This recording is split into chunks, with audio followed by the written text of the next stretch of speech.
വിദ്യാർത്ഥി സുഹൃത്തുക്കളെ, മാതാപിതാക്കളെ, ഇവിടെ ആളിനകത്തിരിക്കുന്നവർ നിശബ്ദമായിട്ടിരിക്കണം. കാരണം നമ്മൾ ഇന്നത്തെ ഒരു ദിവസം എന്ന് പറയുന്നത് നമ്മുടെ ജില്ലയിലെ SSLC +2 പരീക്ഷകളിലെ ഏറ്റവും നല്ല വിജയം നേടിയ വിദ്യാർത്ഥികളുടെ ദിവസമാണ്. നിങ്ങൾക്ക് പല വിശേഷങ്ങൾ നമുക്ക് ഇവിടെയൊക്കെ പറയാനുണ്ടാവാം. പക്ഷേ ഇതിവിടെ വരുന്നവർ നിങ്ങൾക്ക് അത്യാവശ്യമായിട്ടുള്ള നാളത്തെ ജീവിതത്തിലേക്കുള്ള ചുവടുവെപ്പിൽ ഏറ്റവും പ്രയോജനപ്രദമാകുന്ന നല്ല കാര്യങ്ങൾ പറയാൻ വേണ്ടി വന്നവരാണ്. അപ്പോൾ അവർ സംസാരിച്ചുകൊണ്ടിരിക്കുമ്പോൾ നമ്മളിങ്ങനെ അങ്ങോട്ടും ഇങ്ങോട്ടൊക്കെ സംസാരിച്ചുകൊണ്ടിരുന്നാൽ ഈ പരിപാടിയുടെ ആ ഒരു യഥാർത്ഥമായ ഉദ്ദേശത്തിലേക്ക് അത് എത്തിച്ചേരില്ല എന്ന് നമുക്ക് എല്ലാവർക്കും അറിയാം. അതുകൊണ്ട് അങ്ങോട്ടും ഇങ്ങോട്ടുള്ള സംസാരം ഇതിനകത്ത് ദയവ് ചെയ്ത് ഒഴിവാക്കണമെന്ന് ഞാൻ വിദ്യാർത്ഥികളോട് വിരുദ്ധമാണ്. അത് ഹോളായതുകൊണ്ട് നിങ്ങൾ ചെറിയ തോതിൽ സംസാരിച്ചാൽ പോലും വലിയ തോതിൽ ഡിസ്റ്റർബൻസ് ആയിട്ട് വന്നത് ഈ ചടങ്ങിനെ മഹത്വവൽക്കരിക്കാനാണ് നമ്മൾ ഇത്തരം പരിപാടികൾ സംഘടിപ്പിച്ചിരിക്കുന്നത്. ഇവിടെ ഒരു മനോഹരമായ ക്ലാസ് നമ്മുടെ ജില്ലയിലെ തന്നെ കരിയർ ഗൈഡൻസിലെ ഏറ്റവും നല്ല പ്രോമിസിംഗ് ആയിട്ട് ടീച്ചറാണ് മെയിൻ ടീച്ചർ. അവരുടെ നല്ലൊരു ക്ലാസ് നമ്മൾ കേട്ടുകഴിഞ്ഞു. ശശികുമാറിനെ ഞാൻ നിങ്ങൾക്ക് പരിചയപ്പെടുന്ന ശശികുമാറിൻ്റെ കഥ തന്നെ ഒരു വലിയ പ്രചോദനമാണ്. എൻ്റെ കൂടെ പ്രീ ഡിഗ്രി മുതൽ പോസ്റ്റ് ഗ്രാജുവേഷൻ വരെ ഒന്നിച്ച് ഒരു ക്ലാസ്സിൽ പഠിച്ച വിദ്യാർത്ഥിയാണ് DrTP ശശികുമാർ. ഇന്ന് നിങ്ങൾക്ക് അന്വേഷിച്ചാൽ അറിയാം, കേരളത്തിലല്ല ഇന്ത്യയിലല്ല ഏത് രാജ്യത്തിൽ അന്വേഷിച്ചാലും ശശി എന്ന് പറയുന്ന ശാസ്ത്രജ്ഞനെ, ശശി എന്ന് പറയുന്ന രാഷ്ട്രമീമാംസകനെ, ശശി എന്ന് പറയുന്ന ജ്യോതിഷ ശാസ്ത്രജ്ഞനെ എന്നുവേണ്ട തൊടാത്ത മേഖലകളൊന്നുമില്ല. സത്യം പറഞ്ഞാൽ പ്രീ ഡിഗ്രിയിൽ ഞങ്ങൾ ഒന്നിച്ച് പഠിച്ചതാണ് ക്ലാസ്സിൽ ബാച്ച്. വളരെ പൂറായ കുട്ടിയായിരുന്നു. ഞാൻ പറഞ്ഞാൽ അദ്ദേഹം ഇപ്പോൾ അംഗീകരിക്കുമെന്ന് എനിക്കറിയില്ല. അദ്ദേഹത്തിൻ്റെ എത്രയോ മുന്നിലായിരുന്നു ഞാൻ മാർക്കിൻ്റെ അടിസ്ഥാനത്തിൽ. എനിക്ക് മാർക്ക് കിട്ടുമ്പോൾ ഞാനും എൻ്റെ കൂടെ ഉള്ള ഒരു ബാലകൃഷ്ണനുണ്ട്. അദ്ദേഹം ഞങ്ങൾ രണ്ടുപേരോട് ശശിക്ക് അസൂയായിരുന്നു. ആ അസൂയ പിന്നീട് ഒരു വാശിയായിട്ട് മാറി. ഞാൻ കാണുന്നത് പിന്നെ ഞങ്ങൾ വലിയ സൗഹൃദമായിരുന്നു. പിന്നെ അടുത്ത സൗഹൃദമൊന്നും എന്നോട് കാണിക്കാറില്ല കുറച്ച് നാളായിട്ട്. പിന്നെ ഞാൻ കാണുന്നത് ആ വാശി മൂത്ത് കഠിനാധ്വാനത്തിൻ്റെയും സ്ഥിരപ്രയത്നത്തിൻ്റെയും ഒരു കൺവിക്ഷൻ്റെയും മൂർത്തിമദ്ഭാവമായിട്ടുള്ള ഒരു വിദ്യാർത്ഥിയായിട്ട് ശശി മാറുന്നതാണ്. ഡിഗ്രിയിലെത്തിയപ്പോൾ ശശി ഞങ്ങളോടൊപ്പം എത്തി. പോസ്റ്റ് ഗ്രാജുവേഷൻ എത്തിയപ്പോൾ എന്നെയൊക്കെ മറികടന്ന് വളരെ മുന്നിലോട്ട് പോയി. പിന്നെ ഡോക്ടറേറ്റായി. ഒരു ഡോക്ടറേറ്റ് അല്ല, പല ഡോക്ടറേറ്റുകളുമായി. ഇന്ന് ശശിയുടെ അടുത്ത് വിജ്ഞാനത്തിൻ്റെ ഏതോ ഒരു മൂലയിൽ നിൽക്കാൻ പോലും യോഗ്യതയുള്ള ഒരാളല്ല ഞാൻ എന്നുള്ളതാണ് സത്യം. അപ്പോൾ IQ എന്ന് ചിലർ പറയാറുണ്ട്, എൻ്റെ അമ്മമാർ പറയാറുണ്ട്, എൻ്റെ മൂത്ത മോൻ നന്നായിട്ട് പഠിക്കുന്നു, രണ്ടാമത്തെ കുട്ടിക്ക് ബുദ്ധിലേശം കുറവാണെന്ന്. ഒരു കാര്യമില്ല. പഠിക്കാനുള്ള താല്പര്യമാണ് നമ്മൾ ഉണ്ടാക്കുന്നത്. അതിനുള്ളൊരു മനസ്സാണ് നമുക്ക് വേണ്ടത്. ആ മനസ്സുമായി ഇന്ന് വിദ്യാഭ്യാസ മേഖല കീഴടക്കിയിരിക്കുന്ന ഏറ്റവും നല്ല ഈ കാലഘട്ടങ്ങളുടെ ഏറ്റവും നല്ല വിദ്യാഭ്യാസ വിചക്ഷണനാണ് എൻ്റെ പ്രിയ ബാല്യകാല വിദ്യാർത്ഥി കൂട്ടുകാരൻ കൂടിയായിട്ടുള്ള DrTP ശശികുമാർ എന്ന് സാഭിമാനം പറഞ്ഞുകൊണ്ട് അദ്ദേഹത്തെ നിങ്ങൾക്കെല്ലാവർക്കും വേണ്ടി ഞാൻ ഈ പൊരുത്തൂവൽ പരിപാടിയിലേക്ക് ആത്മാർത്ഥമായി സ്വാഗതം ചെയ്യുകയാണ്. അദ്ദേഹത്തെ സ്വീകരിക്കുക. നമസ്കാരം. നമസ്കാരം. പോരാ, കേട്ടില്ല. വേറൊരു അത്രയൊക്കെ വെച്ചാൽ മതി. അധികം പ്രായം കുറവാണല്ലോ, ഞാൻ വയസ്സാണ്. ഞങ്ങൾ കൂടെ പഠിച്ചവരെ കണ്ടെത്തുന്നോ?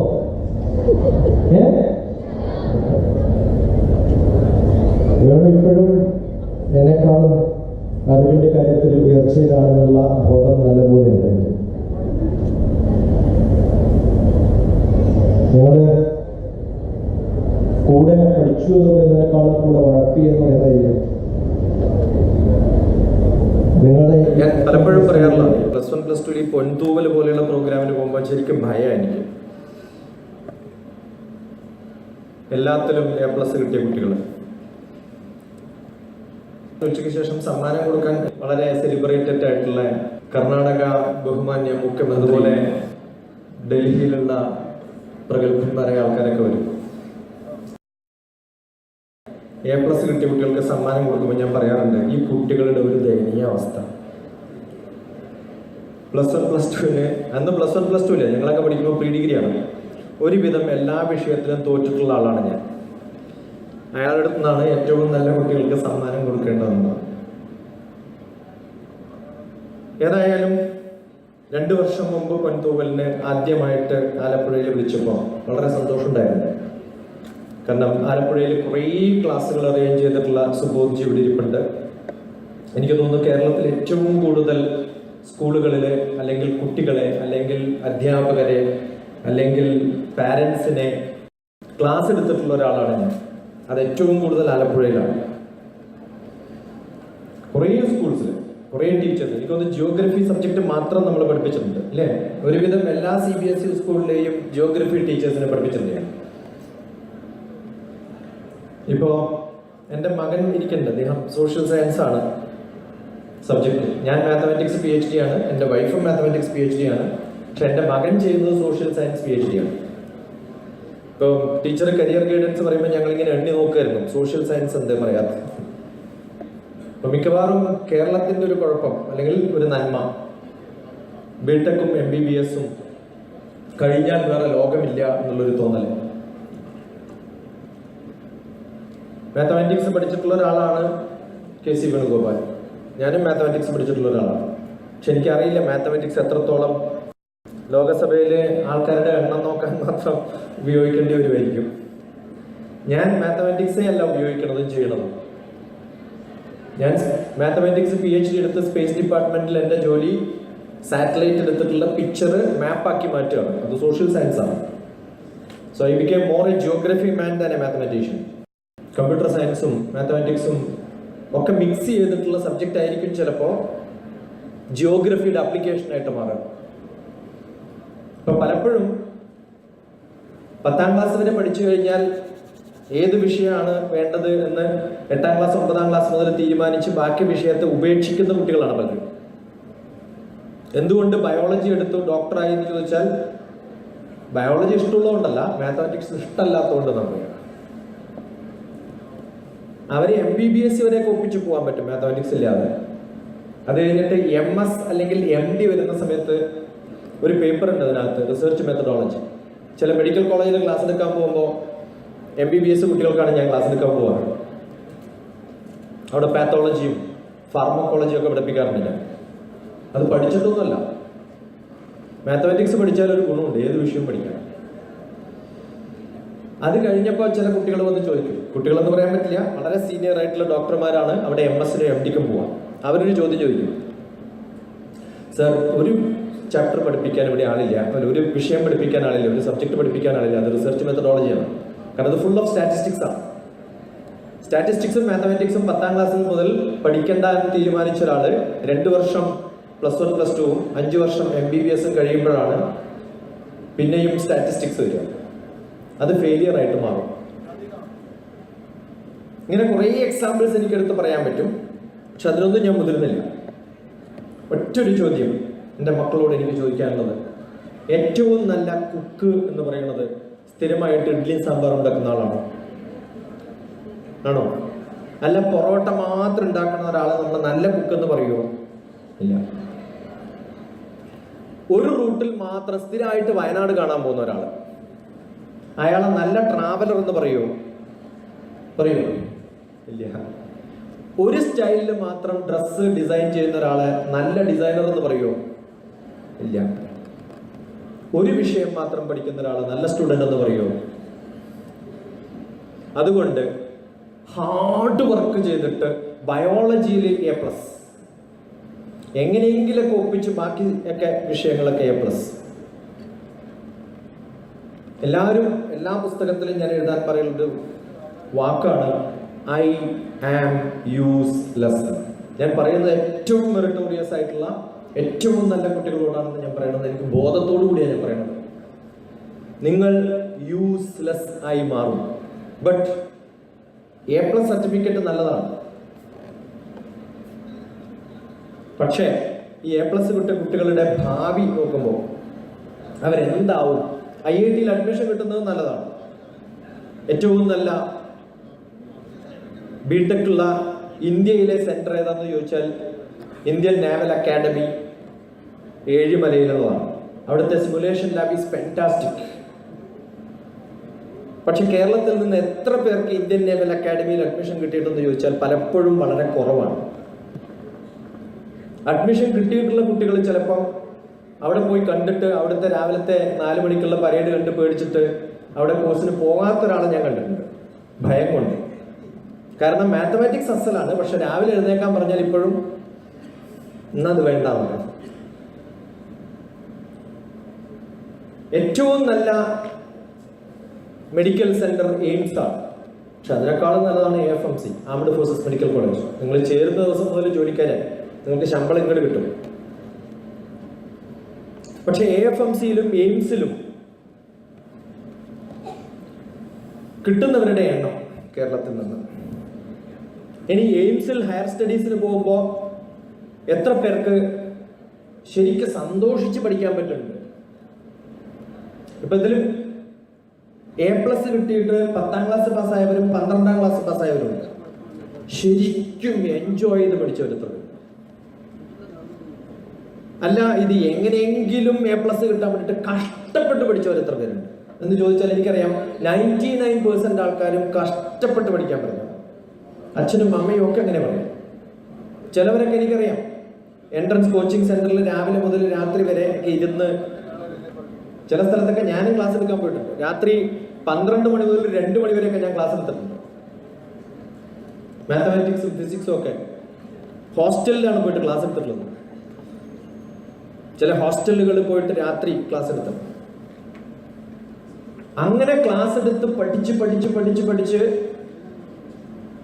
IITയിൽ കിട്ടി. 4 കൊല്ലം ഏറ്റവും നല്ല MNC കമ്പനിയിൽ ജോലി കിട്ടി. ലോകത്തിലെ ഏറ്റവും നല്ല ഇൻസ്റ്റിറ്റ്യൂട്ടായ MIT പോലെയുള്ള ഇൻസ്റ്റിറ്റ്യൂട്ടിലേക്ക്. അവര് ഈ മാർക്കൊന്നും ചോദിക്കില്ല. 10ാം ക്ലാസ്സിൽ A+ കിട്ടിയോ, 12ൽ A+ കിട്ടിയോ, BTechന് എത്ര മാർക്ക് കിട്ടിയോന്നും ചോദിക്കില്ല. ഒരു പേജ് ചോദിക്കും. ആ പേജിന്റെ പേരാണ് SOP.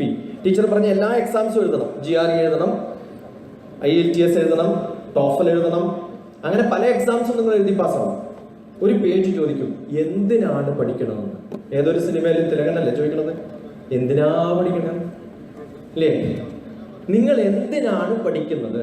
ഏത് ഈ സ്പെസിഫിക് വിഷയം എന്തിനു പഠിക്കുന്നു? അത് ഈ ഇൻസ്റ്റിറ്റ്യൂട്ടിൽ എന്തിനു വേണ്ടി പഠിക്കുന്നു? ആദ്യത്തെ ഒരു പേജ് എന്തിനാണ് ഈ വിഷയം പഠിക്കുന്നത്, രണ്ടാമത്തെ പേജ് ഈ ഇൻസ്റ്റിറ്റ്യൂട്ടിൽ എന്തിനാണ് ഈ വിഷയം പഠിക്കുന്നത്. ഇത് കൃത്യമായിട്ട് എഴുതിയിട്ടുണ്ടോ എന്ന് നോക്കിയിട്ടാണ് അവർ ഫെലോഷിപ്പ് പോലും കൊടുക്കുന്നത്. ആ ഫെലോഷിപ്പ് എത്രയാ? ചിലപ്പോൾ 2 കോടി രൂപയൊക്കെയാ ഫെലോഷിപ്പ്. സാധിക്കാത്തത്, നമുക്ക് കൃത്യമായിട്ട് പറയാൻ സാധിക്കാത്തത് ഇപ്പോഴും അറിയില്ല. നിങ്ങളുടെ സിലബസിൽ മാത്തമാറ്റിക്സിലെ സിലബസ് എടുത്ത് നോക്കൂ. ഇത് എന്തിനാ പഠിക്കണമെന്ന് ചോദിച്ചാൽ A+ കിട്ടാൻ. എന്തിനാ പഠിക്കണത്? 10ാം ക്ലാസ്സിൽ കിട്ടിയാലേ 12ാം ക്ലാസ്സിൽ നല്ല അഡ്മിഷൻ നല്ല സ്കൂളിൽ കിട്ടുള്ളൂ. എന്തിനാ 12ാം ക്ലാസ്സിൽ ഈ വിഷയം പഠിക്കണത്? എന്തിനാന്നും അറിയില്ല. അതാണ് BTechൽ പഠിക്കേണ്ടത്. ഇനി ഇങ്ങനെയൊക്കെ പഠിച്ച് BTechൽ ഒരു എഞ്ചിനീയറിംഗ് കോളേജിന്റെ എക്സിക്യൂട്ടീവ് ഡയറക്ടർ ആയിരുന്നു ഞാൻ 2 വർഷം. അവിടുത്തെ കുട്ടികളോട് ഞാൻ അഡ്മിഷനൊക്കെ മേടിച്ചു കഴിഞ്ഞിട്ട് ക്ലാസ്സിൽ ഓറിയന്റേഷൻ പ്രോഗ്രാമിൽ ഞാൻ കുട്ടികളോട് ചോദിക്കും, മോനെ എന്തിനാ സിവിൽ എഞ്ചിനീയറിംഗ് എടുത്തത്? അമ്മ പറഞ്ഞിട്ട്. വേറൊരു കാരണമില്ല. അമ്മ എന്താ പറയാൻ കാരണം? അമ്മ സിവിൽ എഞ്ചിനീയർ ആണ്. അല്ല, അമ്മേന്റെ അയൽവാസി സിവിൽ എഞ്ചിനീയർ ആണ്, അവര് നല്ലോണം കാശുണ്ടാക്കി. ആലോചിച്ചൊക്കെ നമ്മുടെ സ്ഥിതി. എന്തിനാണ് ഇത് പഠിക്കണതെന്ന് അറിയാത്ത, എനിക്കറിയണ ചില നല്ല ബ്രില്യൻ്റ് ആയിട്ടുള്ള കുട്ടികളുണ്ട്. ഇലക്ട്രിക്കൽ എഞ്ചിനീയറിംഗ് BTech കഴിഞ്ഞു, നല്ല MNC കമ്പനിയിൽ നല്ല ശമ്പളത്തോടു കൂടി ഒരു 3 വർഷം കഴിയുമ്പോൾ മതിയായി. എന്നിട്ട് പിന്നെ വൈൽഡ് ലൈഫ് ഫോട്ടോഗ്രാഫിയും ലൈഫ് സയൻസിൽ ഇപ്പോൾ PhD ചെയ്യുന്നുണ്ട്. കാരണം 10ാം ക്ലാസ് കഴിയുമ്പോൾ ഇഷ്ടപ്പെട്ട വിഷയം അല്ല ആ ജീവിതത്തിൽ കുറച്ച് കഴിയുമ്പോൾ മാറും. അതുകൊണ്ട് എൻ്റെ മക്കളോട് എനിക്ക് പറയാനുള്ളത്, നിങ്ങൾക്ക് ഇഷ്ടപ്പെട്ട വിഷയം ഇഷ്ടപ്പെട്ട് പഠിക്കുക. കഴിഞ്ഞ ആഴ്ച കുറേ ഗൾഫ് രാജ്യങ്ങളിലെ മിക്കവാറും റേഡിയോ പ്രോഗ്രാമിൽ വരുന്ന ഒരാളാണ്. കേരളത്തിനേക്കാളും കൂടുതൽ അവിടെയാണ്. ഏറ്റവും കൂടുതൽ ടെൻഷനുള്ളവരും അവിടെയാണ്. കാരണം 12ാം ക്ലാസ് കഴിഞ്ഞ് അവിടെ പഠിക്കാൻ അവർക്ക് മാർഗ്ഗമില്ല. അതുകൊണ്ട് ഇന്ത്യയിൽ തന്നെ വരണവർ എവിടെ ചേർക്കണം. ചിലർ വിളിച്ചു ചോദിക്കും. ഇന്ന് രാവിലെയും വരുന്ന സമയത്ത് 2-3 കോൾ ഉണ്ടായിരുന്നു. സർ, എന്ത് പഠിച്ചാലാ ജോലി കിട്ടുക? ഞാൻ ഒന്നും പഠിക്കാണ്ടിരുന്നോ, ഞാൻ ഇപ്പം ജോലി തരാം. എത്ര കൂടുതൽ പഠിക്കുന്നോ നിങ്ങളുടെ ധാരണ അത്രയും നല്ല ജോലി കിട്ടും. ചിലപ്പോൾ നല്ല ജോലി നല്ല കിട്ടാം. എന്താണ് നന്മ? നമുക്ക് ഇഷ്ടമല്ലാത്തത് പഠിച്ച് കുറച്ച് കഴിയുമ്പോഴത്തേക്കും നമുക്കത് മതിയാവും. അതുകൊണ്ട് എന്താണ് ഇഷ്ടം എന്നറിയണം. ഞാൻ നേരത്തെ പറഞ്ഞതുപോലെ ഏറ്റവും നല്ല ബുക്ക് സാമ്പാർ മാത്രം ഉണ്ടാക്കുന്ന ആളോ ഇഡ്ഡലി മാത്രം ഉണ്ടാക്കുന്ന ആളോ ഉണ്ട്. കുറേ കോഴ്സ് പ്രോഗ്രാംസ് നിങ്ങൾ കുറച്ചുകൂടി മുന്നോട്ട് പോകുമ്പോൾ മനസ്സിലാവും. നാനോ ടെക്നോളജിയാണ് പഠിക്കണമെങ്കിൽ നാനോ ടെക്നോളജി, ഇലക്ട്രോണിക്സ് പഠിച്ചിട്ട് നാനോ ടെക്നോളജിയിൽ പോവാം. മെഡിക്കൽ സയൻസ് പഠിച്ചാലും നാനോ ടെക്നോളജിയിൽ പോവാം. എൻ്റെ ഒരു മരുമകൻ ഇലക്ട്രോണിക്സ് കഴിഞ്ഞ് നാനോ ടെക്നോളജി PhD ചെയ്യുന്നു. അവൻ്റെ തന്നെ സിസ്റ്റർ മരുമകള് മെഡിക്കൽ സയൻസ് കഴിഞ്ഞിട്ട് നാനോ ടെക്നോളജി PhD ചെയ്യുന്നു. രണ്ടാളും PhD ചെയ്യുന്നത് നാനോ ടെക്നോളജിയിലാണ്. കാരണം വിഷയങ്ങൾ വ്യത്യസ്തമായിട്ട് മാറും. 10ാം ക്ലാസ് വരെ പഠിക്കുന്ന സമയത്ത് നമ്മൾ പഠിക്കുന്ന കുറേ വിഷയങ്ങളൊന്നും എടുത്ത് പരിശോധിച്ച് നോക്കാം. ലോകത്തിലെ നമ്മളിപ്പോൾ സ്പേസ് സയൻസ് എന്ന് പറയുമ്പോൾ സ്പേസിനെ കുറിച്ചാണ് പറയുന്നത്. സൗരയൂഥങ്ങളും ഗ്രഹങ്ങളും ഒക്കെ പഠിക്കുന്ന വിഷയം, പ്ലാനറ്ററി സിസ്റ്റം, കോസ്മോളജി, അത് Kepler's theorem, spinning of planets, ഇത് ഏത് വിഷയമാണ്? That is totally physics. അതിൽ ഒരു ഏറ്റവും ഇഷ്ടപ്പെട്ട പ്ലാനറ്റാണ് നമ്മുടെ പ്ലാനറ്റ് എർത്ത്. ആ എർത്ത് എടുത്തിട്ട് പഠിച്ചാൽ അതെന്ത് വിഷയമായി? ജിയോഗ്രഫി ആയി. അപ്പൊ ശരിക്കും ഫിസിക്സ് അറിയുന്ന ഒരാൾക്ക് എന്തുകൂടി അറിയണം? ജിയോഗ്രഫി കൂടി അറിയണം. ഇനി ആ ജിയോഗ്രഫിയിൽ ഞാൻ എവിടെ നിന്നിട്ട് അവിടെ എന്തൊക്കെയുണ്ട് എന്ന് ചോദിക്കുമ്പോൾ, അവിടുത്തെ വിഭവങ്ങളെ കുറിച്ച് പഠിക്കുമ്പോൾ, അവിടെ എന്ത് ഇമ്പോർട്ട് ചെയ്യുന്നു, എന്ത് എക്സ്പോർട്ട് ചെയ്യുന്നു, എന്ത് ക്ലൈമറ്റ് ആണ്, എന്ത് കൃഷി ചെയ്യാം, ഏത് മൃഗമാണ് ഉണ്ടാവുന്നത്, അതിൽ നിന്ന് രോഗം ഉണ്ടാവുമോ, അങ്ങനെയാണെങ്കിൽ കമ്പനി ഉണ്ടാക്കാൻ പറ്റുമോ എന്നൊക്കെ ചോദിക്കുന്ന ചോദ്യങ്ങൾ ചോദിച്ചാൽ ഞാൻ എക്കണോമിക്സും ട്രേഡും കൊമേഴ്സും ഒക്കെയാണ് പഠിക്കുന്നത്. അപ്പൊ ശരിക്കും ജിയോഗ്രഫി പഠിച്ചാൽ പിന്നെ കൊമേഴ്സ് സെപ്പറേറ്റ് പഠിക്കേണ്ട കാര്യമൊന്നുമില്ല. ഇനി അവിടെ തന്നെ നിന്ന് എല്ലാ മൃഗങ്ങളെയും പക്ഷികളെയും ഒക്കെ നോക്കിക്കഴിഞ്ഞാൽ നമ്മൾ കാണുന്നത് ബയോളജിയാണ്. അപ്പൊ ഒരു ബയോളജിക്കാരന് അവിടെ ഏത് മൃഗം എങ്ങനെ വളരുന്നു എന്ന് ചോദിച്ച് കൃത്യമായിട്ട് അറിയണമെങ്കിൽ എന്ത് പഠിച്ചാൽ മതി? ജിയോഗ്രഫി പഠിച്ചാൽ മതി. അപ്പൊ ഒരു സോഷ്യൽ സയൻസ് ടീച്ചർക്ക് ബയോളജി നന്നായിട്ട് അറിയണം. പക്ഷെ നമ്മൾ കണ്ടിട്ടുള്ള സോഷ്യൽ സയൻസ് ടീച്ചേഴ്സിന് ഇതൊന്നും അറിയില്ല. അത് നമ്മുടെ കുഴപ്പമല്ല. കാരണം അവർ 10ാം ക്ലാസ് കഴിയുമ്പോൾ മറന്നുപോയി എല്ലാ സംഭവവും. നിങ്ങളും അത് തന്നെയാണ്. A+ കിട്ടിയ കുട്ടികൾക്ക് അതേ ക്വസ്റ്റ്യൻ പേപ്പർ ഒരു പ്രാവശ്യം ഇന്ന് പരീക്ഷ നടത്താം. കിട്ടുമോ? അത് കഴിഞ്ഞു. കാരണം പഠിച്ച് എഴുതി കഴിഞ്ഞാൽ ബ്രെയിൻ ക്ലീൻ, ഫോർമാറ്റ് ചെയ്ത് ഇനിയിപ്പോൾ അത് ആവശ്യമില്ലല്ലോ നമുക്ക്. ഇവിടെയാണ് നമ്മുടെ ദോഷം. എന്തുകൊണ്ടാണ് നമ്മൾ പഠിച്ച വിഷയങ്ങൾ മറന്നു പോകുന്നത്? ഞങ്ങൾ അങ്ങനെയല്ല. KC വേണുഗോപാലൊക്കെ മിക്കവാറും ക്ലാസ് കട്ട് ചെയ്യും. അന്നൊക്കെ നല്ല ബുദ്ധിയുള്ള ആളായതുകൊണ്ട്. പക്ഷെ പരീക്ഷയുടെ 2 ദിവസം തലേ ദിവസം ഒരു രാത്രി മാത്രം ഇരുന്നിട്ട് ഒരു വിഷയം പഠിച്ചത് എനിക്ക് ഓർമ്മയുണ്ട്. ബാക്കി പഠിച്ച 3-4 കുട്ടികൾ വന്നിട്ട് നിങ്ങൾ പറഞ്ഞു കൊടുക്കും. ഈ പറഞ്ഞു കൊടുക്കാൻ ഞങ്ങൾക്ക് ത്രില്ല. എന്താ അറിയോ? അങ്ങനെയാകുമ്പോൾ നമ്മൾ നല്ലോണം പഠിച്ചോളും. മറ്റൊരാൾക്ക് പറഞ്ഞു കൊടുക്കാൻ കഴിവുണ്ടാവുമ്പോഴാണ് നമ്മൾ നല്ലപോലെ പഠിക്കുക. പക്ഷെ ഇപ്പം നമ്മൾ എല്ലാ കുട്ടികളോടും പറയുന്നത് എന്താ? ആർക്കും ഒന്നും പറഞ്ഞു കൊടുക്കരുത്, ആരോടൊന്നും ഷെയർ ചെയ്യരുത്. ഈ ലോകം സെൽഫിയുടെ ലോകമാണ്. ആണോ അല്ലയോ? പണ്ടൊക്കെ ആൽബം നോക്കിയാൽ എല്ലാവരുടെ പടവും കാണും. ഇപ്പൊ നിങ്ങളുടെ മൊബൈൽ ഫോൺ നോക്കിയാൽ ഒരാളുടെ പടമാണ്, നിങ്ങളുടേതാണ്. ആ സെൽഫിഷ്നെസിന്റെ കാലമായി മാറിയിരിക്കുന്നു നമ്മൾ. അങ്ങനെയാണ്. എന്റെ വിഷയം എന്ത് എന്റെ വിഷയം? ഇപ്പൊ എന്നോട് ചോദിച്ചാൽ ഏതാ എന്റെ വിഷയം എന്ന് ചോദിച്ചാൽ അങ്ങനെയൊന്നുമില്ല അവിടെ. അങ്ങനെ ഒരു വിഷയമൊന്നുമില്ല. എന്താ വിഷയം? ഇപ്പൊ ഞാൻ വരുന്ന സമയത്ത് മിക്കവാറും ഞങ്ങൾ സംസാരിച്ച എന്റെ മകന്റെ വിഷയം പൊളിറ്റിക്സ് ആണ്, പൊളിറ്റിക്കൽ സയൻസ് ആണ്. അതുകൊണ്ട് പൊളിറ്റിക്കൽ സയൻസ് ആണ് ഞങ്ങൾ സംസാരിച്ചത്. അതാണ് കുറച്ചും കൂടി വളരെ എളുപ്പമായിട്ട് നമുക്ക് സംസാരിക്കാൻ പറ്റുന്നത്. പക്ഷെ ഇന്ന് എത്ര കുട്ടികൾക്ക് കൃത്യമായിട്ട് ഇപ്പം വന്ന ഉടനെ തന്നെ ഒരു കവിയുടെ പേര് പറഞ്ഞ് നിങ്ങൾ ഉച്ചക്ക് കാണാൻ പോകുന്ന കവി ആരാ? കാട്ടാക്കടയുടെ കവിതകൾ ചോദിച്ച സമയത്ത് ഉടനെ KC വേണുഗോപാലൻ 3 കവിതയുടെ പേര് ചോദിച്ചു എന്റെ മകനോട്. അത് വായിച്ചോ, ഇത് വായിച്ചോ? കാരണം നല്ല വായനക്കാർക്കേ പറ്റുള്ളൂ. ഇത് എപ്പോഴാ തുടങ്ങുക? എല്ലാ പണിയും കഴിഞ്ഞ് ജോലി കിട്ടി മക്കളായി വയസ്സായിട്ട് വായിക്കാൻ തുടങ്ങും. എത്ര പേര് എത്ര നല്ല കവിതകൾ വായിക്കണ്ട്, എത്ര നല്ല സിനിമകൾ വായിക്കണ്ട്. ഞാനിപ്പോ വരുന്ന സമയത്ത് എന്റെ മകനോട് പറഞ്ഞു, രംഗസ്ഥലം എന്ന് പറഞ്ഞ തെലുങ്ക് സിനിമ റിലീസ് ചെയ്ത ദിവസം നമ്മൾ തിയേറ്ററിൽ പോയി കാണും. ഒരുവിധം എല്ലാ സിനിമകളും കാണും. ഇനി സയന്റിസ്റ്റായി പോയതുകൊണ്ട് സിനിമ കാണാൻ പാടില്ല എന്നുണ്ടോ? എന്റെ മകൻ ഇന്ന് വൈകുന്നേരം ഫുട്ബോൾ കാണാൻ പോവാണ്. ഫുട്ബോൾ കാണണം, ഫോട്ടോഗ്രാഫി കാണണം, സിനിമ കാണണം, മ്യൂസിക് കാണണം. ഇതൊന്നുമില്ല. എന്തേ ഉണ്ടാവൂ? Maths, chemistry, physics, biology. അവസാനം ചാവുന്നത് വരെ കൊണ്ട് നടക്കുക. ഞാൻ പറയണത് ജീവിതം പഠിക്കും മക്കളെ. ലൈഫ്. നിങ്ങളെ വിഷയം പഠിപ്പിക്കാനും എക്സാമിനേഷൻ എഴുതാനും ഏത് വെബ്സൈറ്റിൽ പോയിട്ട് ഏത് എക്സാം എഴുതിയാൽ നിങ്ങൾക്ക് ഏത് ജോലി കിട്ടും, ഇതൊക്കെ എളുപ്പം നിങ്ങൾക്ക് സാധിക്കും. പക്ഷെ പറ്റാത്തൊരു സാധനമുണ്ട്, സന്തോഷം എന്ന് പറയുന്നൊരു സാധനം. Life, LIFE. എൻ്റെ എല്ലാ പുസ്തകങ്ങളും ലൈഫ് റിലേറ്റഡ് ആയിട്ടുള്ള ബുക്സ് ആണ്. Rhythm of life, life made simple, life of love. കവിതകളും പുസ്തകങ്ങളും ഫിലോസഫിയും ഒക്കെ എഴുതുന്ന ഒരാളാണ്. ലൈഫിനെ കുറിച്ച് എഴുതുക. ഏറ്റവും ഇമ്പോർട്ടൻ്റ് ആയിട്ടുള്ളത് ലൈഫാണ്. LIFE, live in full enjoyment. പക്ഷെ അതിന് ലൈഫിന്റെ ഏറ്റവും നല്ല സമയം എന്ന് പറയുന്നത് ഞങ്ങളൊക്കെ ആഘോഷിച്ചിരുന്നത്, അല്ലെങ്കിൽ ഇപ്പോഴും എൻ്റെ ജീവിതത്തിൽ ഏറ്റവും നല്ല സമയം ഞാൻ പയ്യന്നൂർ കോളേജിൽ ഞങ്ങൾ പഠിച്ചിട്ടുള്ള കാലമാണ്. എല്ലാ ദിവസവും നമുക്ക് ആഘോഷം ഉണ്ടാവില്ല, കാരണം ഒരുവിധം എല്ലാ ദിവസവും സമരമാണ്, ക്ലാസ് ഉണ്ടാവില്ല. ഞാൻ പഠിച്ച വേറൊരു കോളേജാണ് കണ്ണൂർ SN കോളേജ്. അവിടെ ഏറ്റവും നല്ല റിസൾട്ട് വന്നത് ഏറ്റവും കൂടുതൽ സമരം നടന്ന കൊല്ലത്താണ്. കാരണം മാഷന്മാർ പഠിപ്പിച്ചിട്ടില്ലെങ്കിൽ ഏറ്റവും നല്ല റിസൾട്ട് ആവും. ഞങ്ങൾ പഠിച്ചോളൂ. ഇപ്പൊ അങ്ങനെയല്ല, മാഷന്മാർ പഠിപ്പിച്ചില്ലെങ്കിൽ പഠിക്കാൻ പറ്റില്ല. എന്താ കാരണം? ഫിസിക്സ്, കെമിസ്ട്രി, ബയോളജി ഇല്ലേ? 11ാം ക്ലാസ്സിൽ പഠിക്കുന്ന സമയത്ത് 10ാം ക്ലാസ് കഴിഞ്ഞ ഒരു 11ാം ക്ലാസ്സിലേക്ക് ബയോളജി എടുത്തിട്ട് പോകും, അപ്പൊ മനസ്സിലാവും ഇല്ലേ? 11ും 12ും ക്ലാസ്സിലെ ആൾക്കാർക്ക് അറിയാം എന്തൊക്കെയാണ് മാങ്ങ എന്ന് പറയുന്നതിന് വേറെ എന്തൊക്കെയാ പറയേണ്ടതെന്ന് ആലോചിച്ച് നോക്കൂ. ഈ സാധനങ്ങളുടെ പേരൊക്കെ പഠിക്കാൻ നമ്മൾ പലപ്പോഴും ഇല്ലേ സുബോധ്, എല്ലാ പിള്ളേരുടെയും കംപ്ലൈന്റ് ഇതാണ്, ബയോളജി ഇരുന്ന് പഠിക്കാൻ പറ്റില്ല. നമ്മൾ അരമണിക്കൂർ കൊണ്ട് പഠിപ്പിച്ചു കൊടുക്കുന്നത്. അതിന്റെ ട്രിക്കാണ്. ഹാർഡ് വർക്ക് അല്ല ജീവിതം. ഹാർഡ് വർക്ക് വേണ്ട, വിട്ടേക്ക്. Smart work.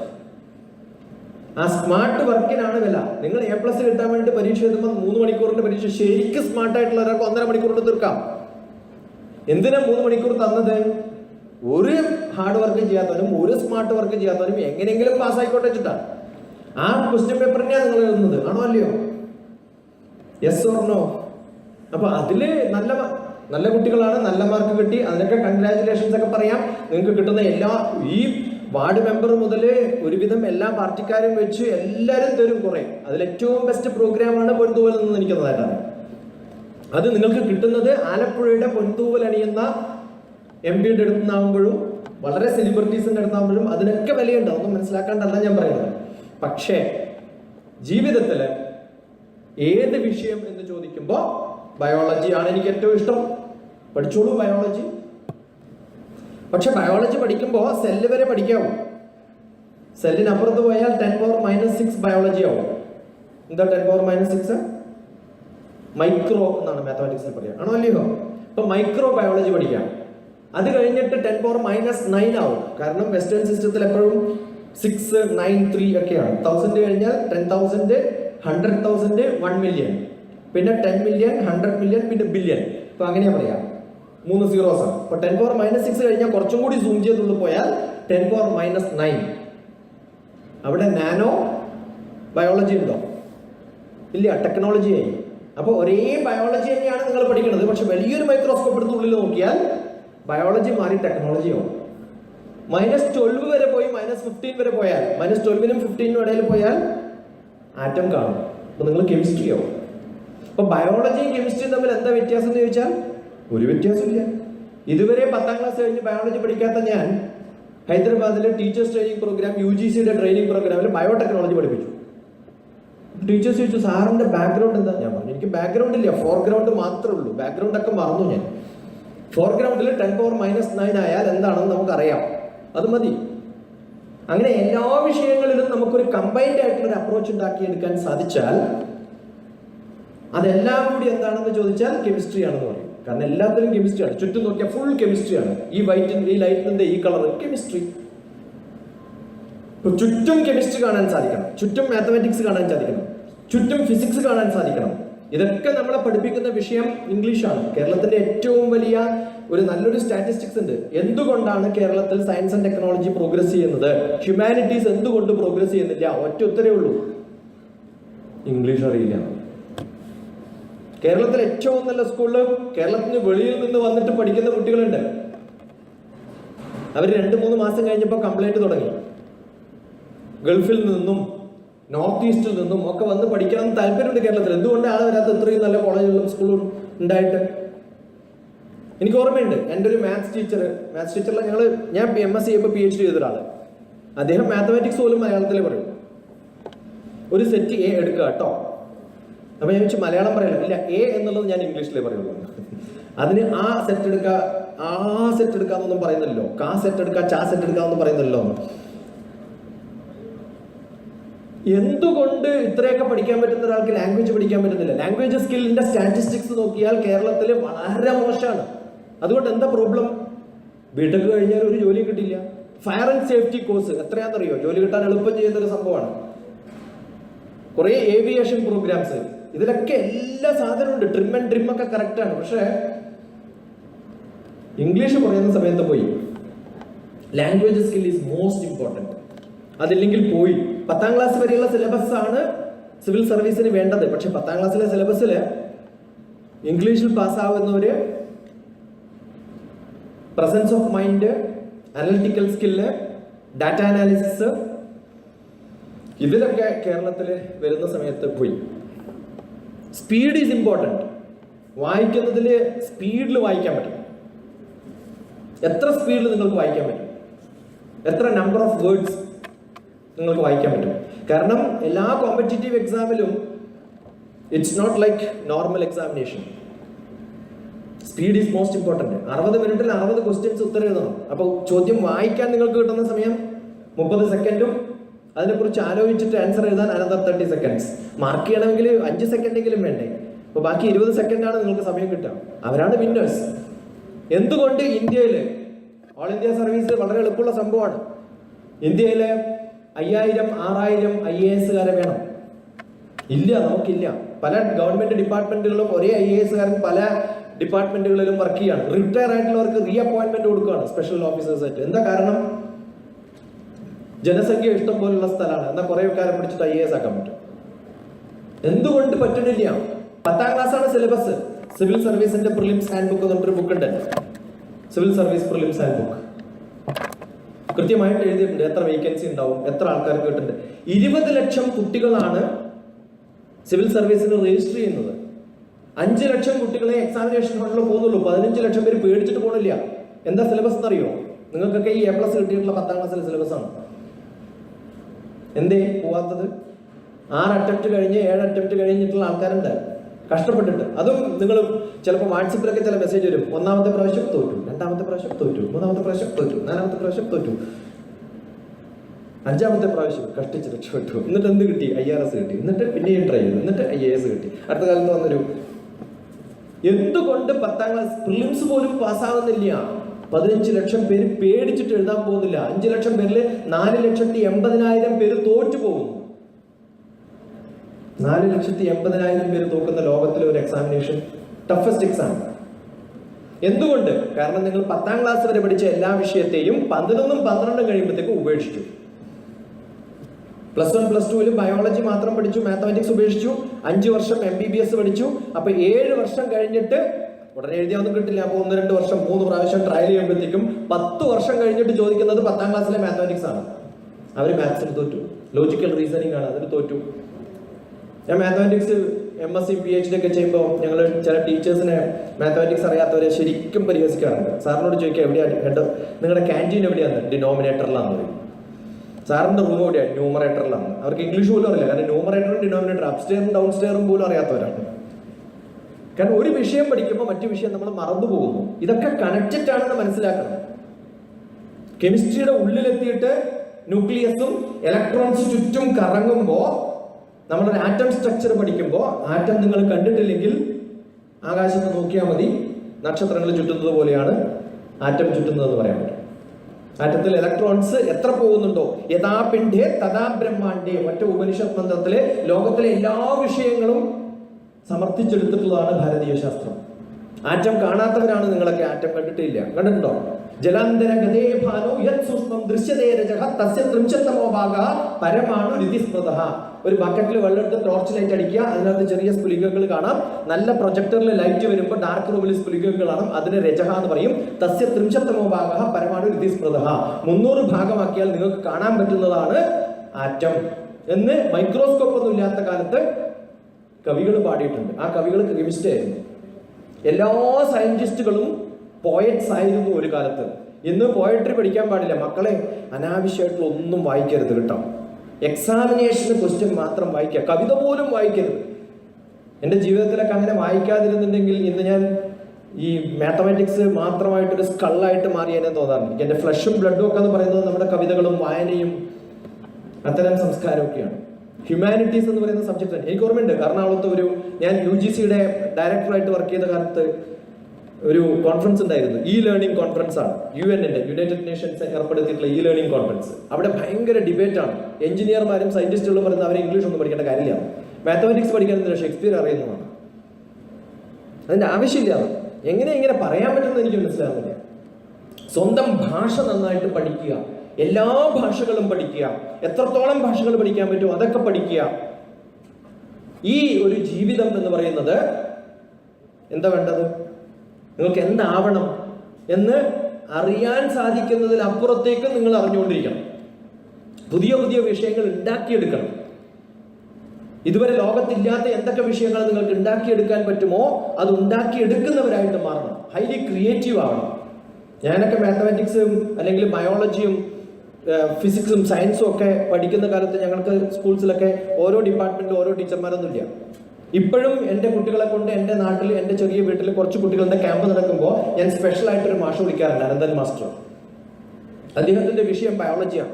പക്ഷെ അദ്ദേഹം ക്ലാസ്സിൽ പഠിപ്പിച്ചതും ഒക്കെ കെമിസ്ട്രിയും ഫിസിക്സുമാണ്. ഇപ്പോൾ അദ്ദേഹം ഉണ്ടാക്കുന്ന മോഡലുകളൊക്കെ ഇലക്ട്രോണിക്സും മെക്കാനിക്കലുമാണ്.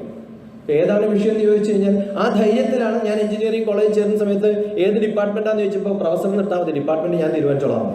എവിടെയൊക്കെ ക്ലാസ് എടുത്തു? മെക്കാനിക്കൽ എഞ്ചിനീയറിംഗ് പഠിപ്പിച്ചു, സിവിൽ എഞ്ചിനീയറിംഗ് പഠിപ്പിച്ചു, ഇലക്ട്രോണിക്സ് പഠിപ്പിച്ചു, പിന്നെ കമ്പ്യൂട്ടർ സയൻസ് പഠിപ്പിച്ചു, മാനേജ്മെന്റിന്റെ ഹെഡ് ഓഫ് ഡിപ്പാർട്ട്മെന്റ് വരുന്നുണ്ട്. നമുക്ക് ഏത് വിഷയം എന്ന് ചോദിച്ചാൽ അങ്ങനെ ഒരു കമ്പാർട്ട്മെന്റ് ഉണ്ടാക്കരുത്. നമ്മൾ ഉണ്ടാക്കിയിട്ടുള്ളത് നമ്മൾ ഫിസിക്സ് പഠിക്കും, മാത്സ് പഠിക്കും, കെമിസ്ട്രി പഠിക്കും, ബയോളജി പഠിക്കും, പക്ഷെ പഠിക്കാൻ ഇതുവരെ പഠിച്ചിട്ടില്ല. അതുകൊണ്ട് പുതിയൊരു വിഷയം വരുമ്പോൾ അതിനും ട്യൂഷൻ വേണം. അതുകൊണ്ടാണ് MBBS കഴിഞ്ഞിട്ട് പിന്നെയും എൻട്രൻസിന് ട്യൂഷൻ തുടങ്ങുന്നത്.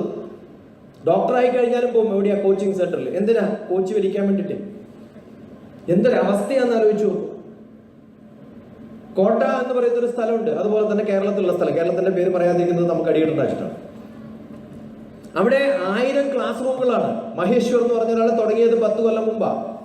ഇപ്പൊ 150 ഇൻസ്റ്റിറ്റ്യൂഷൻസ്, 1000 ക്ലാസ് മുറികൾ, 1.5 ലക്ഷം പേരുണ്ട് പോകുന്നു പഠിക്കാൻ. എനിക്ക് അത്ഭുതം തോന്നാറുണ്ട്. ഈ 1.5 ലക്ഷം പേര് പഠിപ്പിക്കുന്നതിന് 1000 ഫിസിക്സ് ടീച്ചേഴ്സ് വേണ്ടേ? 1000 ഫിസിക്സ് ടീച്ചേഴ്സ് ഒരു സ്റ്റേറ്റിൽ, ഒരു ചെറിയൊരു സിറ്റിയിൽ 1000 ഫിസിക്സ് ടീച്ചേഴ്സ് ഉണ്ടെങ്കിൽ ഇന്ത്യ എന്നെ നന്നായി പോയാനെ. ഇത്രയും വിവരമുള്ള ആൾക്കാരുണ്ടെങ്കിൽ. അപ്പോഴാണ് അന്വേഷിച്ചപ്പോൾ മനസ്സിലായത് അയാൾക്ക് ഫിസിക്സിൽ ഒരു ചാപ്റ്ററാണ് ഒരു മാഷ് പഠിപ്പിക്കുക. അയാൾക്ക് അടുത്ത ചാപ്റ്ററും അറിയില്ല, മുമ്പത്തെ ചാപ്റ്ററും അല്ല, പിന്നത്തെ ചാപ്റ്റർ, ആ ചാപ്റ്റർ മാത്രം പഠിപ്പിക്കും. അയാൾ അതിന്റെ സ്പെഷ്യലൈസേഷനാണ്. Knowing more and more about less and less. അത് എക്സ്പാൻഡ് ചെയ്ത മാത്തമാറ്റിക്സിൽ പറഞ്ഞാൽ knowing nothing and you know infinity about nothing എന്നാ പറയുക. അത് ഭ്രാന്തിന്റെ ഒരു ലക്ഷണമാണ്. ജീവിതം പഠിക്കൂ. What is life? Live in full enjoyment. No. പക്ഷെ നിങ്ങൾക്ക് ഇപ്പൊ ജോലിയൊന്നുമില്ലല്ലോ, ഇപ്പൊ പഠിച്ചുകൊണ്ടിരിക്കണവരാണ്. ഇപ്പൊ ഇനിയിപ്പോ എന്തിനു പോവും?